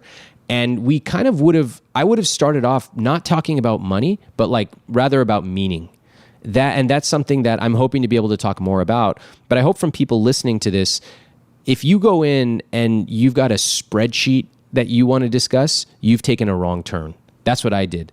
I should have talked about meaning and fears and hopes about money as opposed to like, let's go through the numbers. The numbers are like the last part of the I was going to say, it's not either or, right? It's sequencing. Both end. Yeah. You got to talk about the numbers. But once you get meaning aligned, the numbers work themselves out.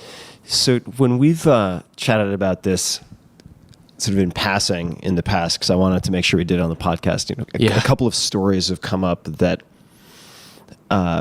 I'm not sure how to grapple with. Now, I'm at a point also where I haven't had conversations with attorneys about this type of thing. Although, I mean, it makes sense to think about estate planning. Yeah. Whether your estate is small, medium, or large, it makes a lot of sense to think about that. And things can be really messy. Speaking as someone who had grandparents who didn't think about anything and were not rolling, doing backstroke in a pool full of coins like Scrooge McDuck. But nonetheless, when emotions are heated, kids can fight over anything, even if it's just table scraps. And that was a mess. I don't want that to ever affect, if I have kids, to affect my kids. So you should think about it earlier. But the point I was going to make is I haven't gone through the actual drafting of, say, a prenup. And but I've seen marriages implode, and like the numbers. If you just like, let's try to coldly, objectively look at the numbers in the U.S., they're not that hot. So it makes sense to plan, whether it's like driving with a seatbelt in your car, like you're not planning on getting in an accident, but you want to be covered if you do. I've heard horrible stories, right? So I've heard stories of a friend who had a prenup, went through all of the same process, and then I think it was a week after he got married, or just before he got married, his wife-to-be or wife said, "I signed the prenup under duress. Oh my God! I don't feel good about it." And it was back to the table. Now, under duress, for people who don't know, is and this is not a legal definition, but under extreme stress. Therefore, the position of the person who's claiming duress is that the contract is invalid because they were pressured into it. And this can apply to quite a few contracts, it turns out. And he was in a position where he had to go back and it was renegotiated. And the numbers changed. So like the lump payments and so on were changed. So that's fear-inducing. That's scary. That you could have an agreement and then end up in a situation like that, right? And point number one, whether it's legally forced upon you or just practically day to day, you're like, well, where the fuck do we go from here? And have to then step back into like negotiation mode. And I've also heard of approaches. I'm not saying maybe this is getting too much into like the dark arts or something, but where friends have thought like, all right, if I'm trying to defend against a worst case scenario, would it make sense for me to go engage X number of very high caliber divorce attorneys so that they are conflicted out if we end up having a divorce later? Like that's a little Voldemort, but I can also see the practicality of it. So like, how do you think about what landmines you might need to avoid, if there are any, right? Like, yeah, it's a big question, but it's like, this shit gets messy. You know, I would say that I've spoken to a lot of different attorneys, both in getting married, but also as a CEO. And one of them told me something really interesting. They said that the lawyers with the most interesting stories are criminal lawyers, of course. The second most interesting lawyer stories are workplace attorneys. I would be willing to bet that the third is divorce attorneys, because the stories are just like out of this world. I didn't really approach it like that, to tell you the truth. I didn't plan on the marriage ending. I simply wanted to account for what might happen financially. Mm-hmm. So let me put it this way.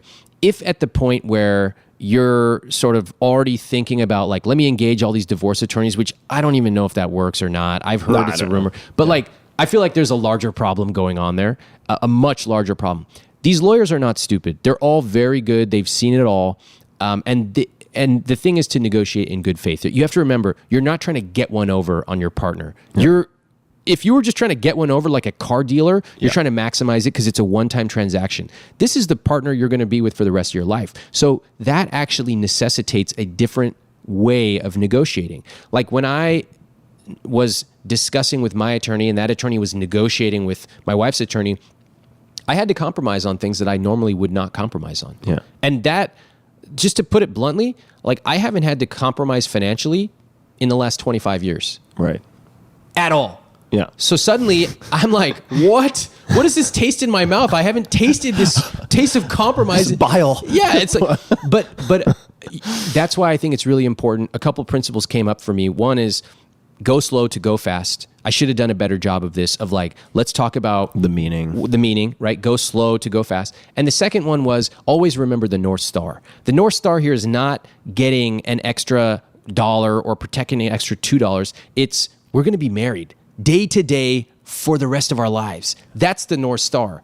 And like putting that in perspective, like as the lawyer is saying this or that, I had to constantly remind myself, so did my wife. And by the way, I just want to say, she was excited for me to come here and talk about this. She actually encouraged me because I wrote about it in my book. I wrote some more details and I asked her, I said, are you okay if I share this? And we talked about it. We both realized going through this that both of us were pretty alone. No one was talking about this publicly. And we're both big fans. You know, she's a stylist. I do what I do.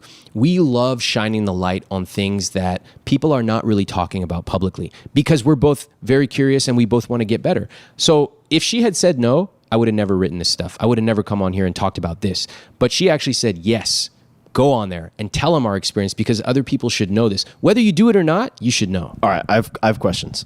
So this is going to be a super awkward one, maybe for me to ask more than for you to answer because you're being put on the spot, but I'm the one who has the option of asking whatever I want. So this is something I've seen so many people struggle with, what I'm about to bring up. And I want to hear if it affected you, and if so, how you used mental jujitsu or contortionism to get through it.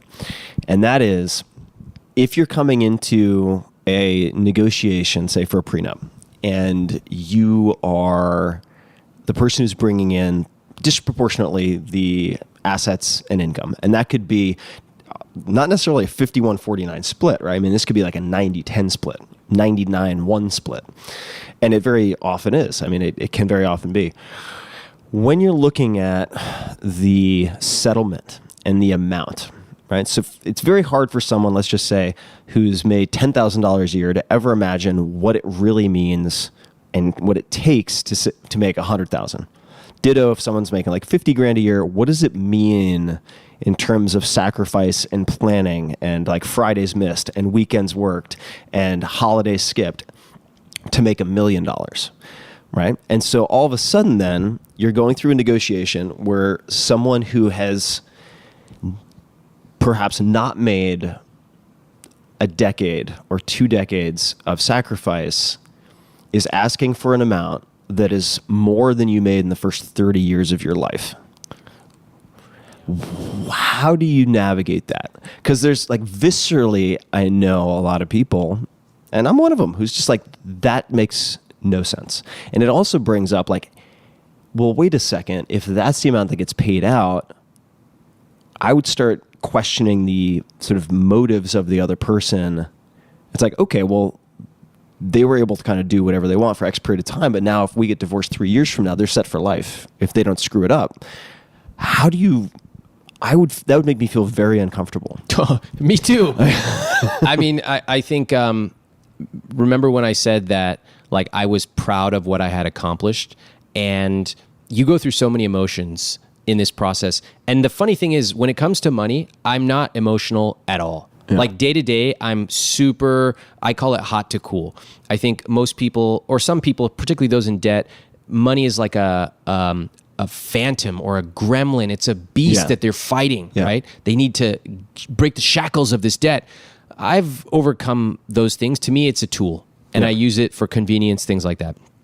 So to find myself going from nervousness in bringing this up to pride that I wanted to talk about the numbers, and I was very proud of what I had accomplished and what it meant for us, and then resentment. Yeah. I definitely felt resentful because, you know, to me, I'm like, look at the spreadsheet. Like, I have gone above and beyond. And like, how can you not acknowledge that? I found myself like experiencing these emotions I hadn't honestly ever felt about money. And I think that's where a therapist helped me, but I should have done it sooner, because it really was not healthy to just sort of soak in them for literally months. And remember, we're like seeing each other day to day. And so that definitely affects you as you're planning a wedding with your partner. I mean, it's like the worst opportune time. If you could sequence it out, you're like, don't do that. You know, I think that it's a question that I don't have a good answer to. I think that the basic, there are certain things in life that are just not fair. Okay. And one of them it might be this, but really, that's not the point. The point is not for me to win. That's what I learned along the way. At least this is my lesson. Some people might think differently. My point in retrospect was not to win this negotiation. It was to win our marriage, meaning both of us get there together as a team. And if I have to compromise a few things, which in business, I would never have made a couple of the compromises I made, but this is more important than my business, right? This is the person that I'm going to spend my last days with. So that actually really put things in perspective for me. It's like, oh shit. Sometimes you learn about yourself just by observing what you yourself do. And I was like, did I really just agree to that? That one term we've been discussing for a month? Yes, I did. Wow, like my wife is that important to me. And I realized like, yes, she is. So I don't know. I don't have a good answer for you on that, but I will tell you, I really swung emotions. I felt resentful, and I hate feeling resentful. It's one of the most toxic emotions. But I think there's something larger than like being right in this. Maybe that's just what I tell myself. No, I mean, I think cutting off your nose to spite your face to be right doesn't make sense. Yeah. I also think that it's possible to play not to lose or set yourself up for blind spots while not at all costs trying to win. 100%. Right? 100%. So, like, don't be an asshole and, like, make a bunch of insistent demands based on principle that don't practically make sense is fair, but walking into something blind and just offering yourself as a piñata doesn't make sense either. Okay, you know what's crazy about this whole thing now? So once you sign it, like, it's done. In fact, at least in our case, we're like, all right, thank God, we don't want to look at this now. Like, file it away, good. The real challenge, actually, since we got married, just about a year ago, has been like day-to-day spending. And that now, using the tools we learned from this therapist, and also going slow to go fast, like my dream, my fantasy was to have this just beautiful financial model. Okay, that's what I wanted. Like this model that we look at and everything's like going from side to side. We've built that. It's taken like 8 or 9 months. What I realize now is emotions first. What does it mean? Who's cooking dinner? Who's taking the trash out? Let's get all that stuff done. The model part is like the last part of it. And because we had these tough conversations earlier on, now we're like, okay, let's start with the emotions. We have buffers, so if we overspend a little bit on eating out right now, that's okay. We'll dial in the numbers later. Like what I've realized is the numbers really come last. And so we are both really thankful we went through the process, although I wish we could have been, I wish we could have had some guidance, really. But funny enough, though, once you sign it, it's not like you're reviewing it every single day. It's gone. Yeah. It's the day-to-day now. It's literally the littlest things like who's picking up X at the store. Yeah. That's where day-to-day financial stuff comes in. And that's another area where I think you use the I will teach you to be rich stuff, the systems, the idea that you don't really want to be spending your valuable cognition on like who's buying deodorant or rice. Like have a system, automate it, boom. We were talking about, we won't spend a lot of time on it, but your relative who you thought was 65, you and your wife thought was 65 or something, ended up being 87? Yeah. And, my uncle. And how regimented is the wrong word, how much of his life is routinized, right? He wakes up at the same time, and we were just grabbing coffee earlier, and I said, I wonder how much of his longevity is that lifetime accumulation of avoiding decision fatigue on shit that just shouldn't consume your brain every day. At all. So I believe, just like you have a playbook, I believe in a playbook for life. Here's a couple playbook rules that I have. One, I call it Ramit's book buying rule. If you ever see a book you're even remotely interested in, buy it. Don't debate it. Don't ask if it's the second best. Just buy it. It's $10. It's the best money you ever spend. Have a year of cash. Have it available. Liquid. And if you don't have it, build up to it. Save up for big expenses. Engagement ring, wedding, honeymoon, all that stuff. House. Sub-accounts. Sub-accounts, boom. When I eat at a restaurant now, my joy is if I see anything that looks good, I just order it. And I also tell the people eating with me, do the same. Don't even think about it. And so like my coworkers love eating out with me because I'm like, just order it all. Like I got the bill. Just a quick side note for anyone who has not seen it. It came out not long ago from the time of this recording, but there's an incredible ESPN article on Coach Greg Popovich and the dinners and the wine for the Spurs. It is phenomenal. So Fantastic. People can look that up. Anyway. Have a couple of areas in your life where you have absolutely no budget. Doesn't matter how much you spend. You just love it. Unlimited. There's no, if you love strawberries, like when I grew up, I loved strawberries, but we had a big family and strawberries were expensive. There is no amount of strawberries that will ever cause me any material difference in my life. It's $3, $4, $5, $6, doesn't matter. Buy it. Have something. It could be as small as strawberries. It could be as big as whatever. Eat the same. This is for me personal. A lot of people don't agree, but eat the same thing, mostly the same thing every single day. I do it. It's just easy decision fatigue. I do the same thing. Yeah. And then also, so this is what my wife and I have been talking about recently, is let's come up with some rules for our relationship too. These are guidelines. We can change them.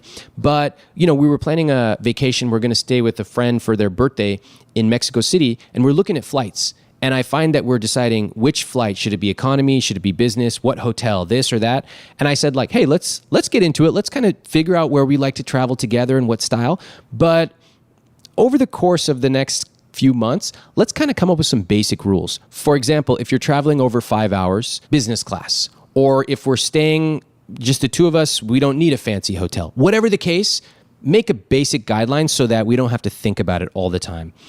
And even down to like, who's taking out the trash? Like, let's just kind of articulate that and be explicit so that it's all on the table. And that way it clears up any misconceptions. So I love this general playbook for life, especially. Wait, what's this? What was your conclusion on the trash? Oh, dude, I take the trash out. Okay. And it just got revealed because like I would notice the trash filling up and then she would take it out once in a while, but really she would say like, would you mind taking the trash out? And it just became very clear in any relationship, there are certain things that one person does or doesn't like to do. And like the same thing true for cooking, ironing clothes. Yeah. Cass cooks, I iron. Quick note on that. One thing that I've found really helpful is whether it's with friends or your significant other, but especially significant other, is agreeing in advance from a scale of 1 to 10, 10 being absolutely heartfelt must have or must not have. You can't use a lot of 10s. So you only really get a couple of 10s in your pocket, so don't spend them on nonsense, right? But asking someone like 1 to 10, how much do you like doing this? Or 1 to 10, how much do you hate doing this? And it's like, all right, if to you, it's like, you don't love taking out the garbage, but if it's like, I'm a 5 out of 10, like 6 out of 10, who cares? Like, it doesn't really matter. And she's like, I grew up in such a way, I hate taking out the garbage. Like, okay, fine, I'll take out the garbage. Wait, so what's your 10? On liking or not liking? Let's go both. So I, for instance, very fond of cooking, very unfond of cleanup. Love it. Right? And, classic. Yeah. And what about something you hate? Well, something I hate would be the cleanup. Okay. Other things I hate would be, for instance, I am much happier to pay for things if I can avoid decisions. So if my partner is willing to handle logistics, we went to Burning Man. It was her first time. And I knew what I was signing up for. And I told her, I was like, I will go, but only if you handle the logistics. I will pay for everything, but in terms of like getting costumes and like getting everything there and the bikes and the lights and the you need to be like the COO of this operation, and I'm happy to be like the controller who approves the checks. Love it. But that's it. Got it. So I love that you're explicit, and I love that 1 to 10. I have to think about that. I've overheard my wife talking to her parents, and I grew up with my mom cooking food for us every night. Right? Every night, like right off the stove, she would be giving us rotis or whatever she was making. And we all ate together as a family. And I really love that. So every night, my wife will either make food or she'll have cooked it a couple times and then she'll bring it to me. And like, that is so meaningful to me because it reminds me of my childhood. And by the way, the food that we eat is extremely inexpensive. Like, we're not getting the fanciest cuts of meat. We don't care about that. But it's careful. We track all of our macros and all that stuff, so we care about that. But really, it's about the meaning behind it. Macros, for people who don't know: fat, protein, carbohydrate. Yeah. The So it's like- percentages of each. What does the pie chart look like? I don't know the math off the top of my head, but it's like every week it changes depending on whatever my goals are. And like, I think the meaning there is really important. And then there are certain things for Cass that, she likes or she doesn't like, and I'll do. Trash is a perfect example. I just kind of discovered like she really doesn't like taking the trash out. No problem. It's easy for me to take it out. So getting those on the same page and developing this just life playbook of general rules of thumb you're going to use, especially for stuff that's not important, man, that really frees you up to really get into the stuff that is important. Yeah, for sure. So I know we don't have too much time left, but I want to jump into one of these because I'm curious what you will say in response to some of these questions. And we may only have time for 1 or 2, but so these are from people on the interwebs. Always a risky proposition, but they were voted on or upvoted. And this is from Scott, no last name here indicated. Where does Ramit disagree with what Tim teaches or preaches? And I'll just rephrase that, but like, what do you think we disagree on? This is one of my favorite questions. And it could be anything, right? But fire away. Oh my God, I love this. I think that we disagree on morning routines. Yeah. I think they're overrated. Yep. I think that the best morning routine is decided a year ago. It's about your psychology. It's about how much you sleep. It's about what have you outlined in your calendar. It's all those softer details. And I think that, I get people asking me every day, what's my morning routine? And I'm like, who gives a shit? Like, you think if I ask Michael, I'm not saying I'm Michael Jordan at all, but if I ask Michael Jordan what shoes he wears or what his morning routine is, am I going to be like Mike? No. And similarly, if you find out what kind of coffee I drink, you're not going to be doing what I do either. But I know that you're not saying that. But that's what people are taking away, and it drives me insane. Well, yeah, I mean, Can you please correct the record, Tim? One person tries to impart and what people hear are sometimes very different. The 4-hour work week. Tim, you work more than 4 hours. Yeah, I'm just like, okay, thanks for, right. The gift that keeps on giving. Morning routines, I think, are number one for me. Coming back to what we just said, morning routines are one example of removing decisions. That's it. There's a little bit more to it for me in the sense that as someone who had onset insomnia and slept very poorly for several decades, I would wake up and be non-functional, generally speaking. So having a boot up sequence, which didn't require any thought, I'm not deciding what to eat for breakfast. I'm not deciding what step number one is. Do I do A, B, C, D, or E first? No, I'm always going to be doing B, right? Or A, whatever it might be, has been very helpful. I also know equally or far more successful people who have your answer. They're like, I wake up, I drink a fucking cup of coffee. I scroll Instagram. Literally the first thing I do is I get on Instagram while I'm in bed. It's like the worst possible thing, but I'm like, I like it. Yeah. And is that unhealthy? Wonder what accounts. Anyway, so it's all cabins. It's all cabins, I swear to God. The question I think that is also just like a macro question that's worth asking is this person you're looking at succeeding because of or despite what you're looking at, right? This is really important. It's especially important if you're studying people who have already reached escape velocity in some type of success or financial freedom, and you are still working your way up. Because hindsight is not 20/20. A lot of folks who are on top of the world and are just crafting billion-dollar deals every day do not remember very clearly what helped them when they were working in the office on Thanksgiving or whatever it might have been. This is a great point and so powerful. By the way, this is why I love your podcast, because here we are, two people who seemingly disagree on something, but now we're getting into the nuances and we can really crack the code of what's the differences and similarities. I will totally agree with what you just said about the more successful you get or the more time you get away from something, the less details you remember. I'll give you an example. My wife she used to be a senior buyer at Equinox. She left to start her own styling business about 18 months ago. I would hear her doing sales calls in our living room, and I would see her sometimes closing a client and sometimes going weeks without closing a client. And, I've got a business now. I've got amazing employees. We've got traffic that's coming. We've got people coming and regular customers and all that stuff. But when I started off, that shit was not easy. I would go weeks without getting one person joining any of my programs. And I forgot how emotional it is. The highs are so high and the lows are so low. And half the game in this is just living to fight another day. It's just not giving up and improving just a tiny bit every day. And I watched it and I heard her and I saw her go through the ups and the lows.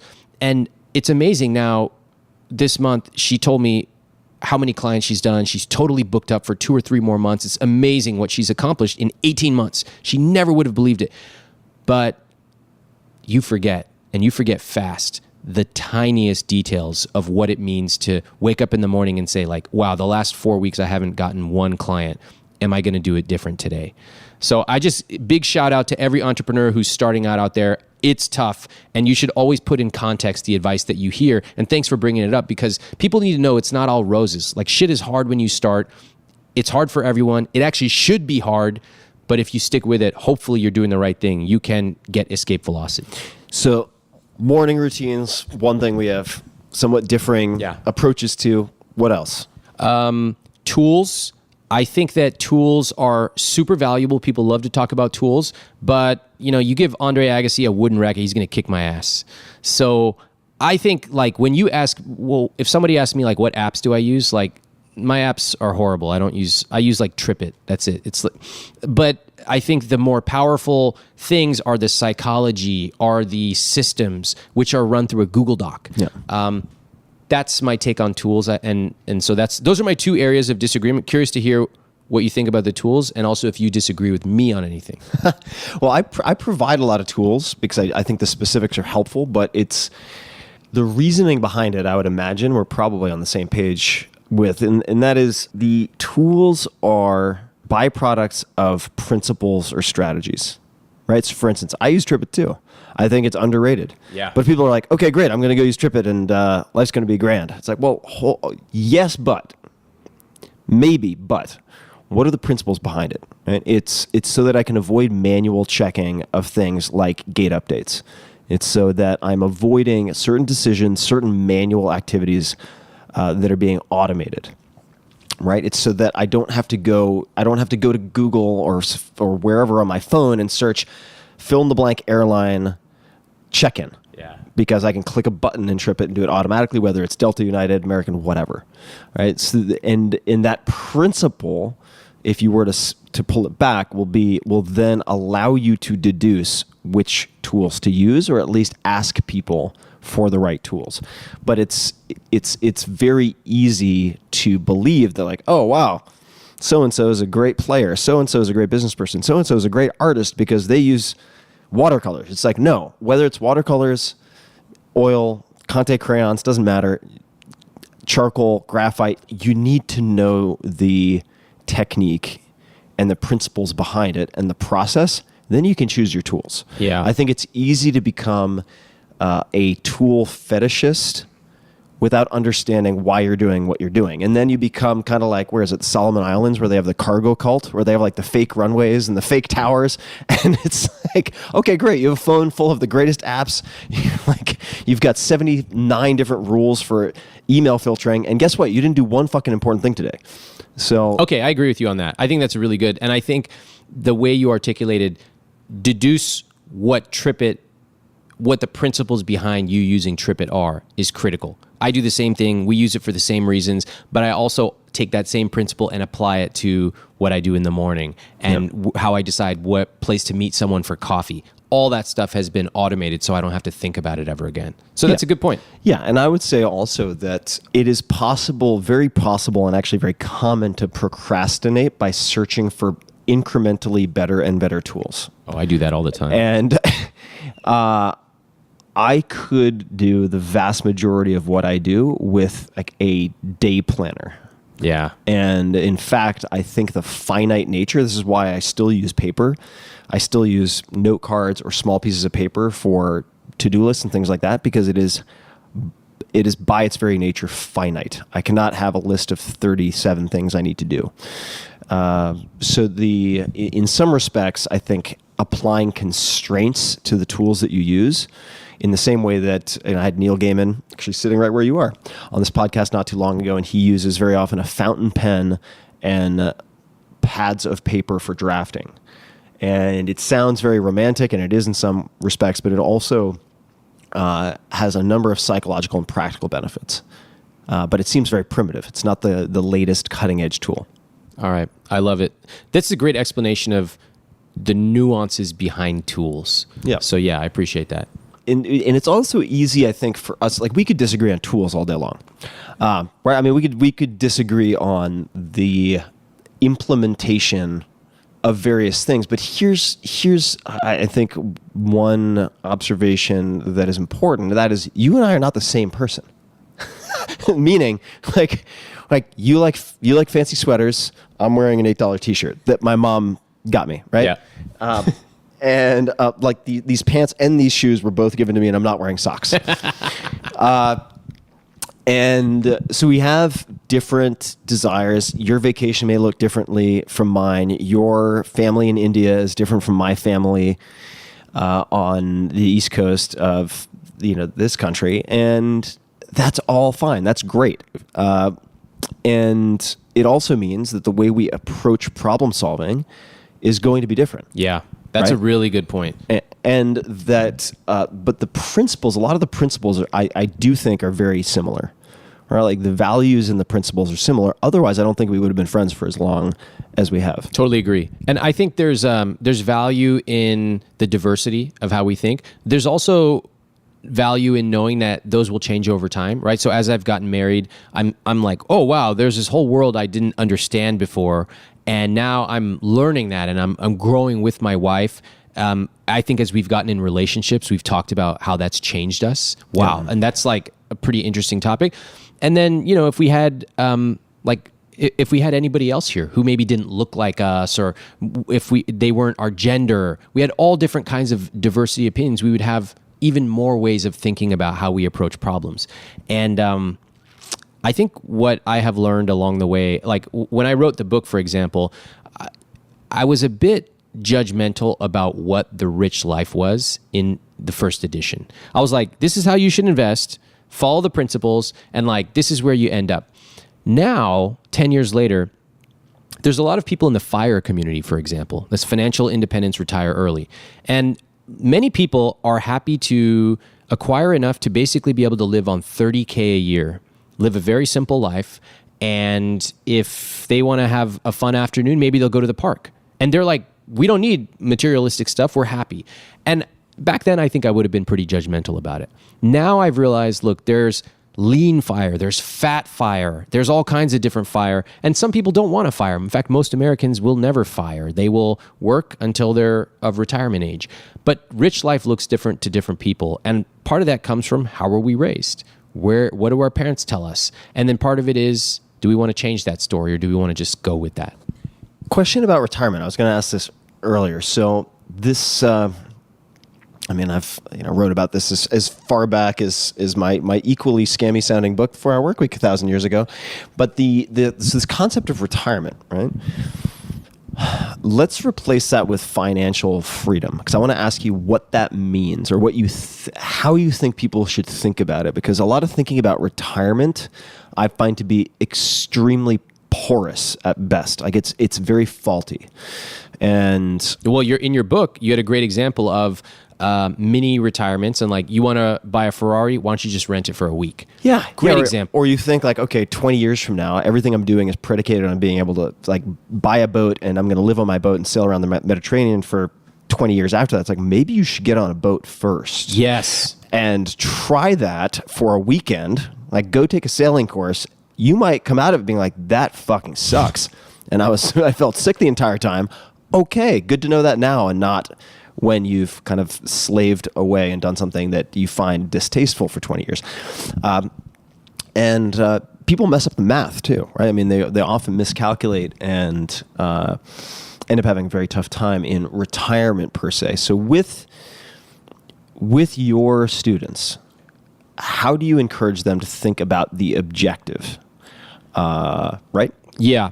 Well, I don't believe that most people are automatons that sit down and say, here's my 50-year goal, and let me break it down and reverse engineer it to what I'm going to do this week. I know about 2 people like that, and they're special on their own, but most people don't do that. Most people are very simple. They want to wake up, they want to have a good day at work, maybe they want to have a little bit of fun or watch Netflix or have a good conversation with their partner or their friends, and that's a good day, and that's okay. Now, to kind of push people out of that and make them think a little bit bigger, it might be taking a vacation they may not have done. It might be going to a tea event that they may have never thought of going to. It's these experiences that people remember. I would say that your comment about retirement is really true for people our age. Like, I don't hear anyone saying like, when I retire, or this, that, my pension. Like, those conversations are not happening with our generation.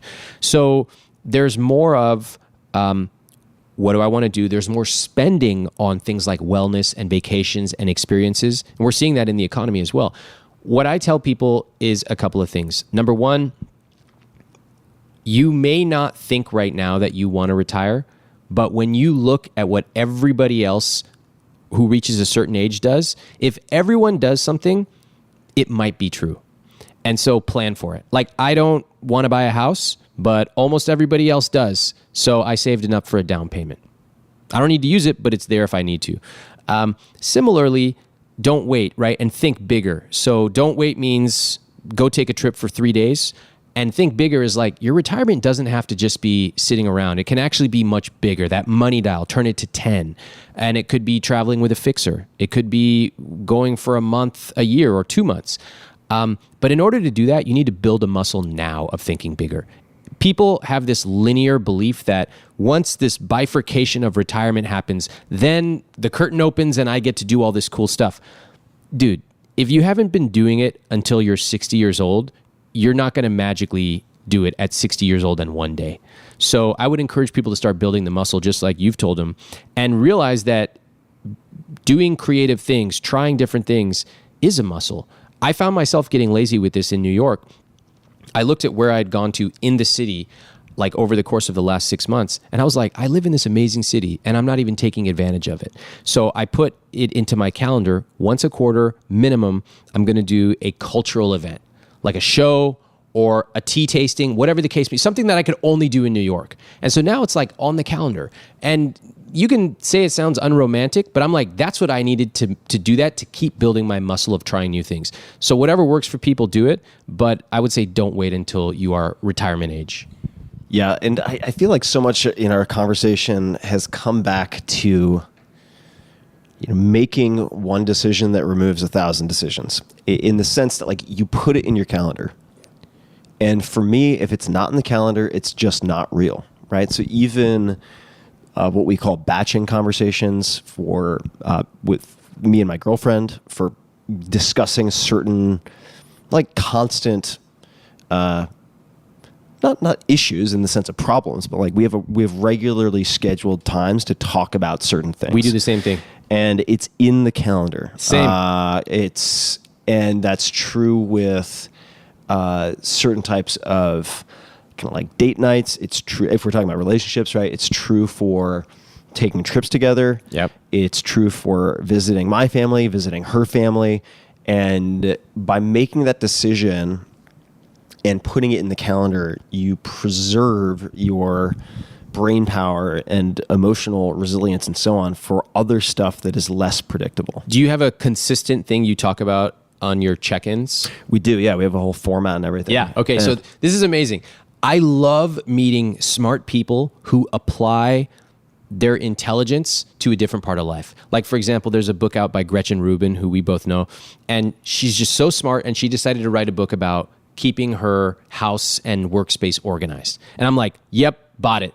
And the stuff she writes about in there is clever, interesting. It's exactly what you would think a smart person applying themselves to something for like a year would come up with.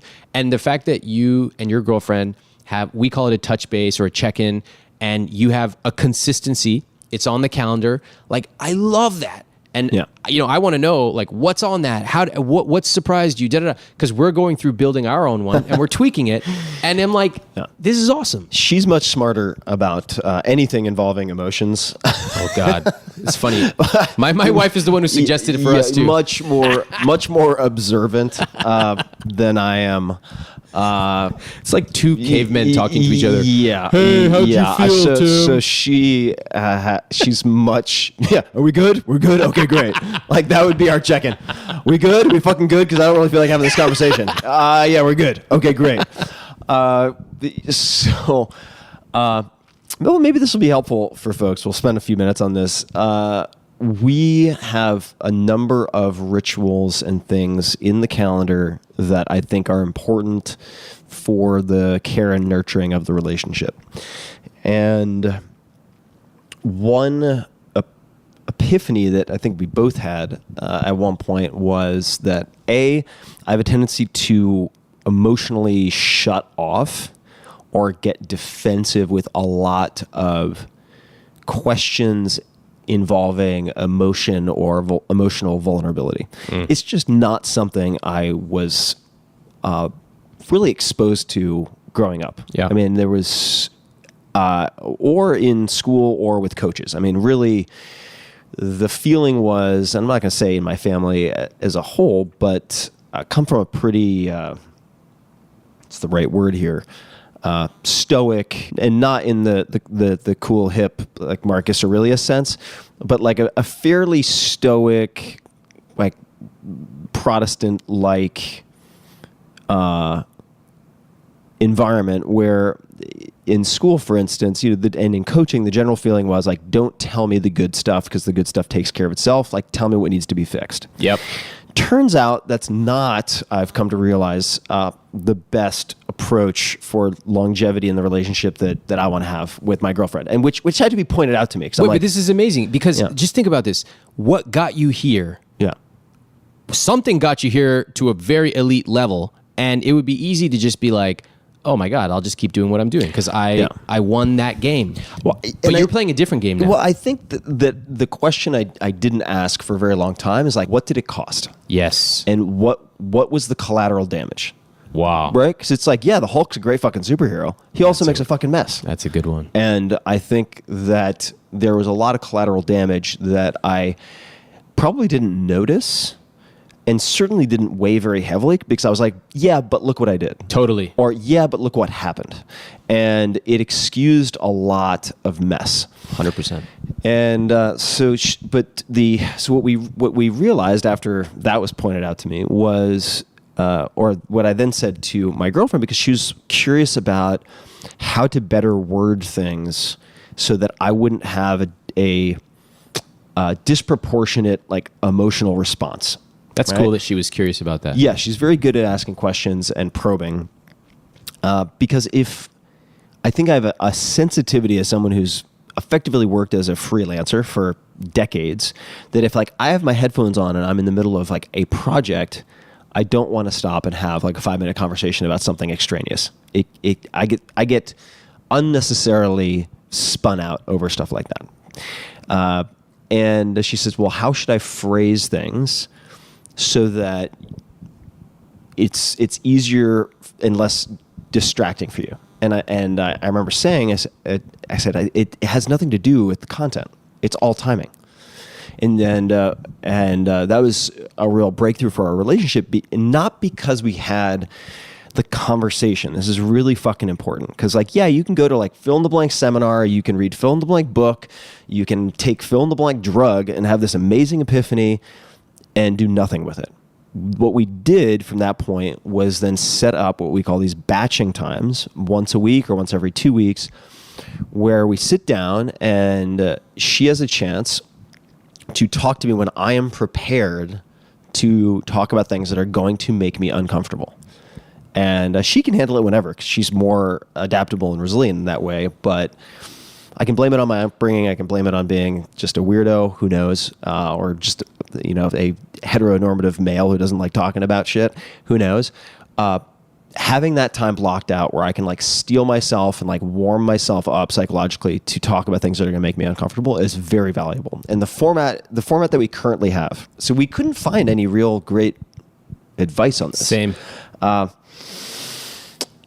the format we have is we take notes. We have like meeting notes after every one. And where we capture what in kind of bullet points what was said. So we start with one person will start and they'll say what they think they've been doing well. Nice. And it didn't start out this way, but it's ended up they start with what they think they've been doing well or doing better. Then they talk about, if they want, where they think they've dropped the ball or could focus more, which is very helpful for diffusing things. Yeah, because they bring it up themselves. Yeah. Then they will tell the other person what they're doing well, and then they'll tell the other person.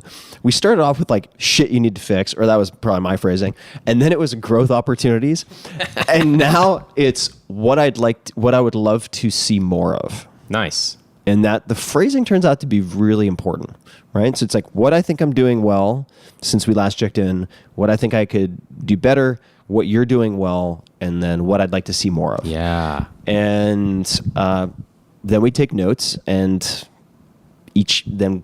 we forward it to the other person and we can take a look at it. And that's it. Amazing. And it usually takes an hour, maybe 2 hours. And is this in the morning or in the evening? Usually in the afternoon or evening on a weekend. Oh, okay. Interesting. That's most common. Okay. Yeah.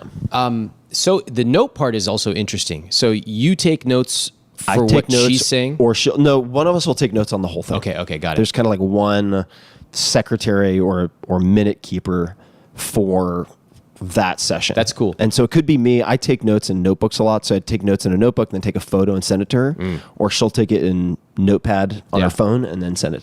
That's an interesting part of it too, is like each person will have some skin in the game in terms of recording it. Yeah. And That's then powerful. I have an Evernote file where I put all of our check-ins in reverse chronological order. So the most recent is at the top. Yeah. So I can go back and look and see like, all right, did we And this is not as a gotcha. It's just like, all right, did I keep up my end of the bargain? Did I say I was going to work on something 3 weeks ago and then I kind of forgot about it But 2 weeks later? Also, not just from the avoiding bad, but doing more of the good. Yeah. Imagine after a year, you go and you're like, oh my God, like we have been super consistent and like, look at the things we used to talk about and look at the things we're talking about now. Yeah. The highlighting what is being done well is really important. And that it's so against every behavior and habit that I've built over my entire life.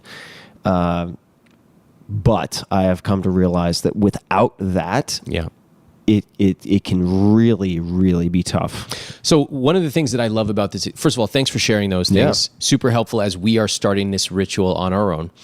And I think this is a great example. And by the way, my girlfriend did 90% of that. So like I'm along for the ride, but I want to give her proper credit. Totally. I think that's an example where the ritual itself may be even more important than the content. Yeah. The ritual of having the time, having it on the calendar, respecting it, always showing up, being mentally present, and tracking it.